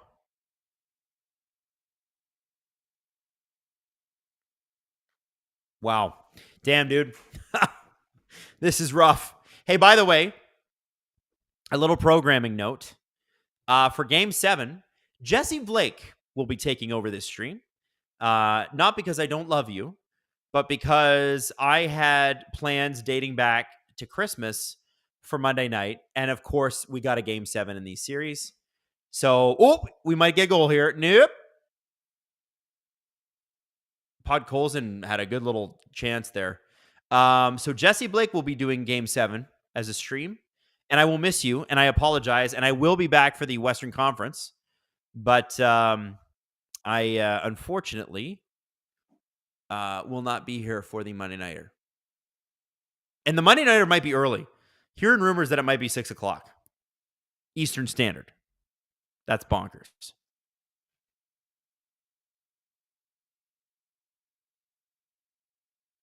No, please don't, at Adam. Oilers in 7 only because history repeats. By the way, somebody, Nikola Jokic in the chat, Vancouver getting vibes from games in Boston 2011. Oof. Adam, no energy whenever the Oilers score. Guys, mostly toasty. It was the 5th goal that they scored. And I was looking up the Avs roster. I was doing stuff, okay? I don't know. Am I supposed to be like, every time? It's 5-1. You're going to win the game. Unless you really blow it. Vancouver would essentially have to score a goal every single minute to tie this game. Not happening. This baby's over.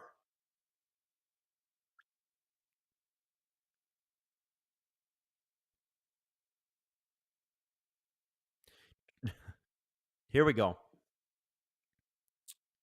4:55 left in the third period. Vancouver with just its 16th shot of the game.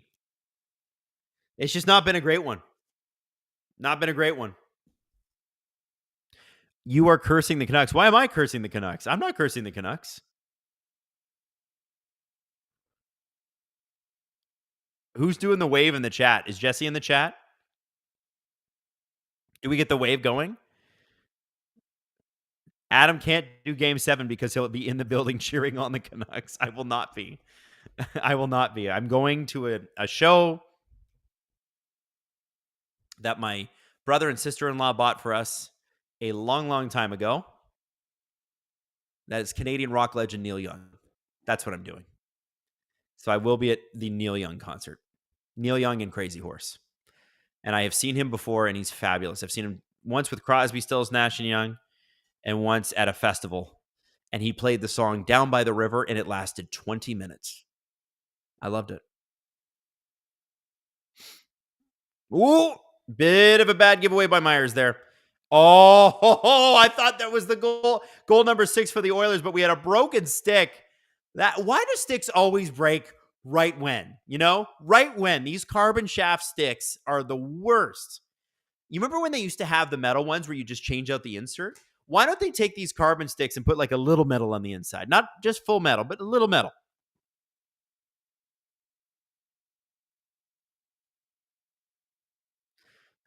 Neil Young should play Where the Streets Have No Name. Yeah, that seems like a Neil Young thing. Anyway, I wouldn't normally miss this for a concert, but if I had bought these tickets myself, I would have been like, okay, maybe I should sell them and go to whatever. But my brother and sister-in-law, who know how much we love Neil, are it's going to be a special night, and they have 2 kids, and they just had a baby like 6 months ago, and they need to get out, and wouldn't be the worst to have a night off. And Jesse Blake's going to take over, and he's going to rock it. He's going to do amazing. He does a great stream.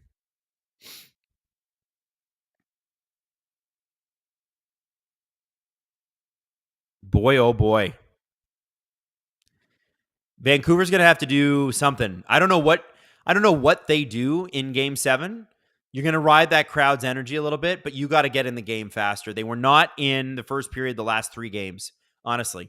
And, last game, they picked it up in the second. You need to start strong in Vancouver, and you need to put pedal to the metal if you're going to get back and get this series going the way you want it to go. Edmonton just dominated top to tail tonight. We got 2 minutes to go, and there's not even, yeah. Oh, we're going to have a fight. Zadorov and Kane, I think. They're just having a big old hug. Big old hug fest. They're going to send them both off. Will Jesse clap or have a clock? I think Jesse will have a clock. So there you go. Adam is bailing on the Canucks. I am not bailing on the Canucks. John Gibson with a super chat. Thank you for the $10, John. I appreciate that. Listen, if it's not the Canucks that make it through, I want to say this. I've really loved hanging out with you Canucks fans. You've been very, very nice to me. I really appreciate it. It's been very cool. If you do make it through, I'll see you in the West Final. Oilers fans, as we have gotten to know each other on this level, I've really enjoyed getting to know you too. And I just want to say, if it is you in the Western Conference Final, I'm looking forward to hanging out more.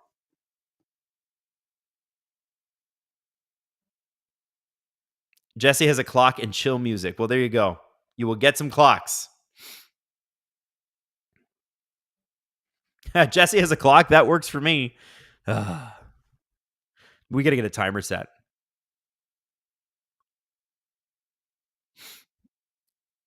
SKR, and with a 5-minute or a $5, is Adam bailing on the Canucks? Stop being mean to Adam, or what is this, Bale City?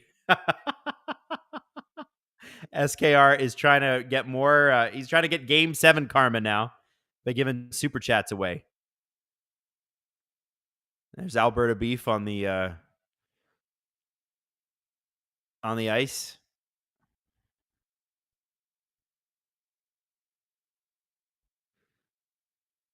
You know what I'll do?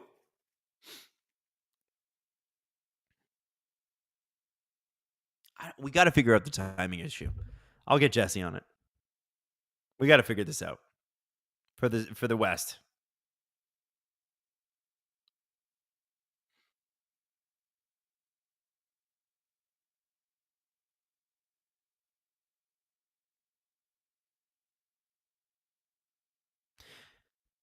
Brycepticon, 5 gifted memberships. Well, thank you so much. Actually, you gave... Oh, that's your second set of... Wow, thank you. Thank you so much. By the way, those memberships mean a lot. So anybody that gets those, try out our VIP episodes. You're going to love it. Edmonton Oilers fans are just going to have a great night. It's Saturday night. It's Edmonton. The weather is nice, and the Oilers are a game away after dominating. Damn.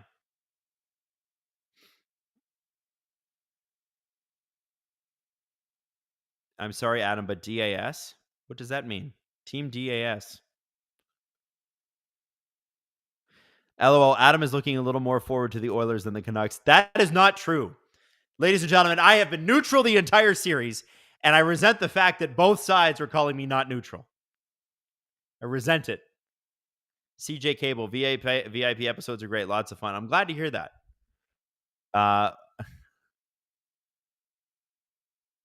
Adam flew his new helicopter to Edmonton. No, Steve's got the helicopter. So, update on the poll. Is Adam bailing on the Canucks? Stop being mean to Adam, or what is this Bale City? What is this Bale City just won at 59%? Guys, listen, you're mad at me and you can't even get me 1,000 likes to show off my grippers. I got them all shined up for you too. You know? Come on now. 1:33 left in the third period. Doesn't that mean you're actually just neutral? Yeah, I guess if both fan bases are mad at you, you're probably neutral.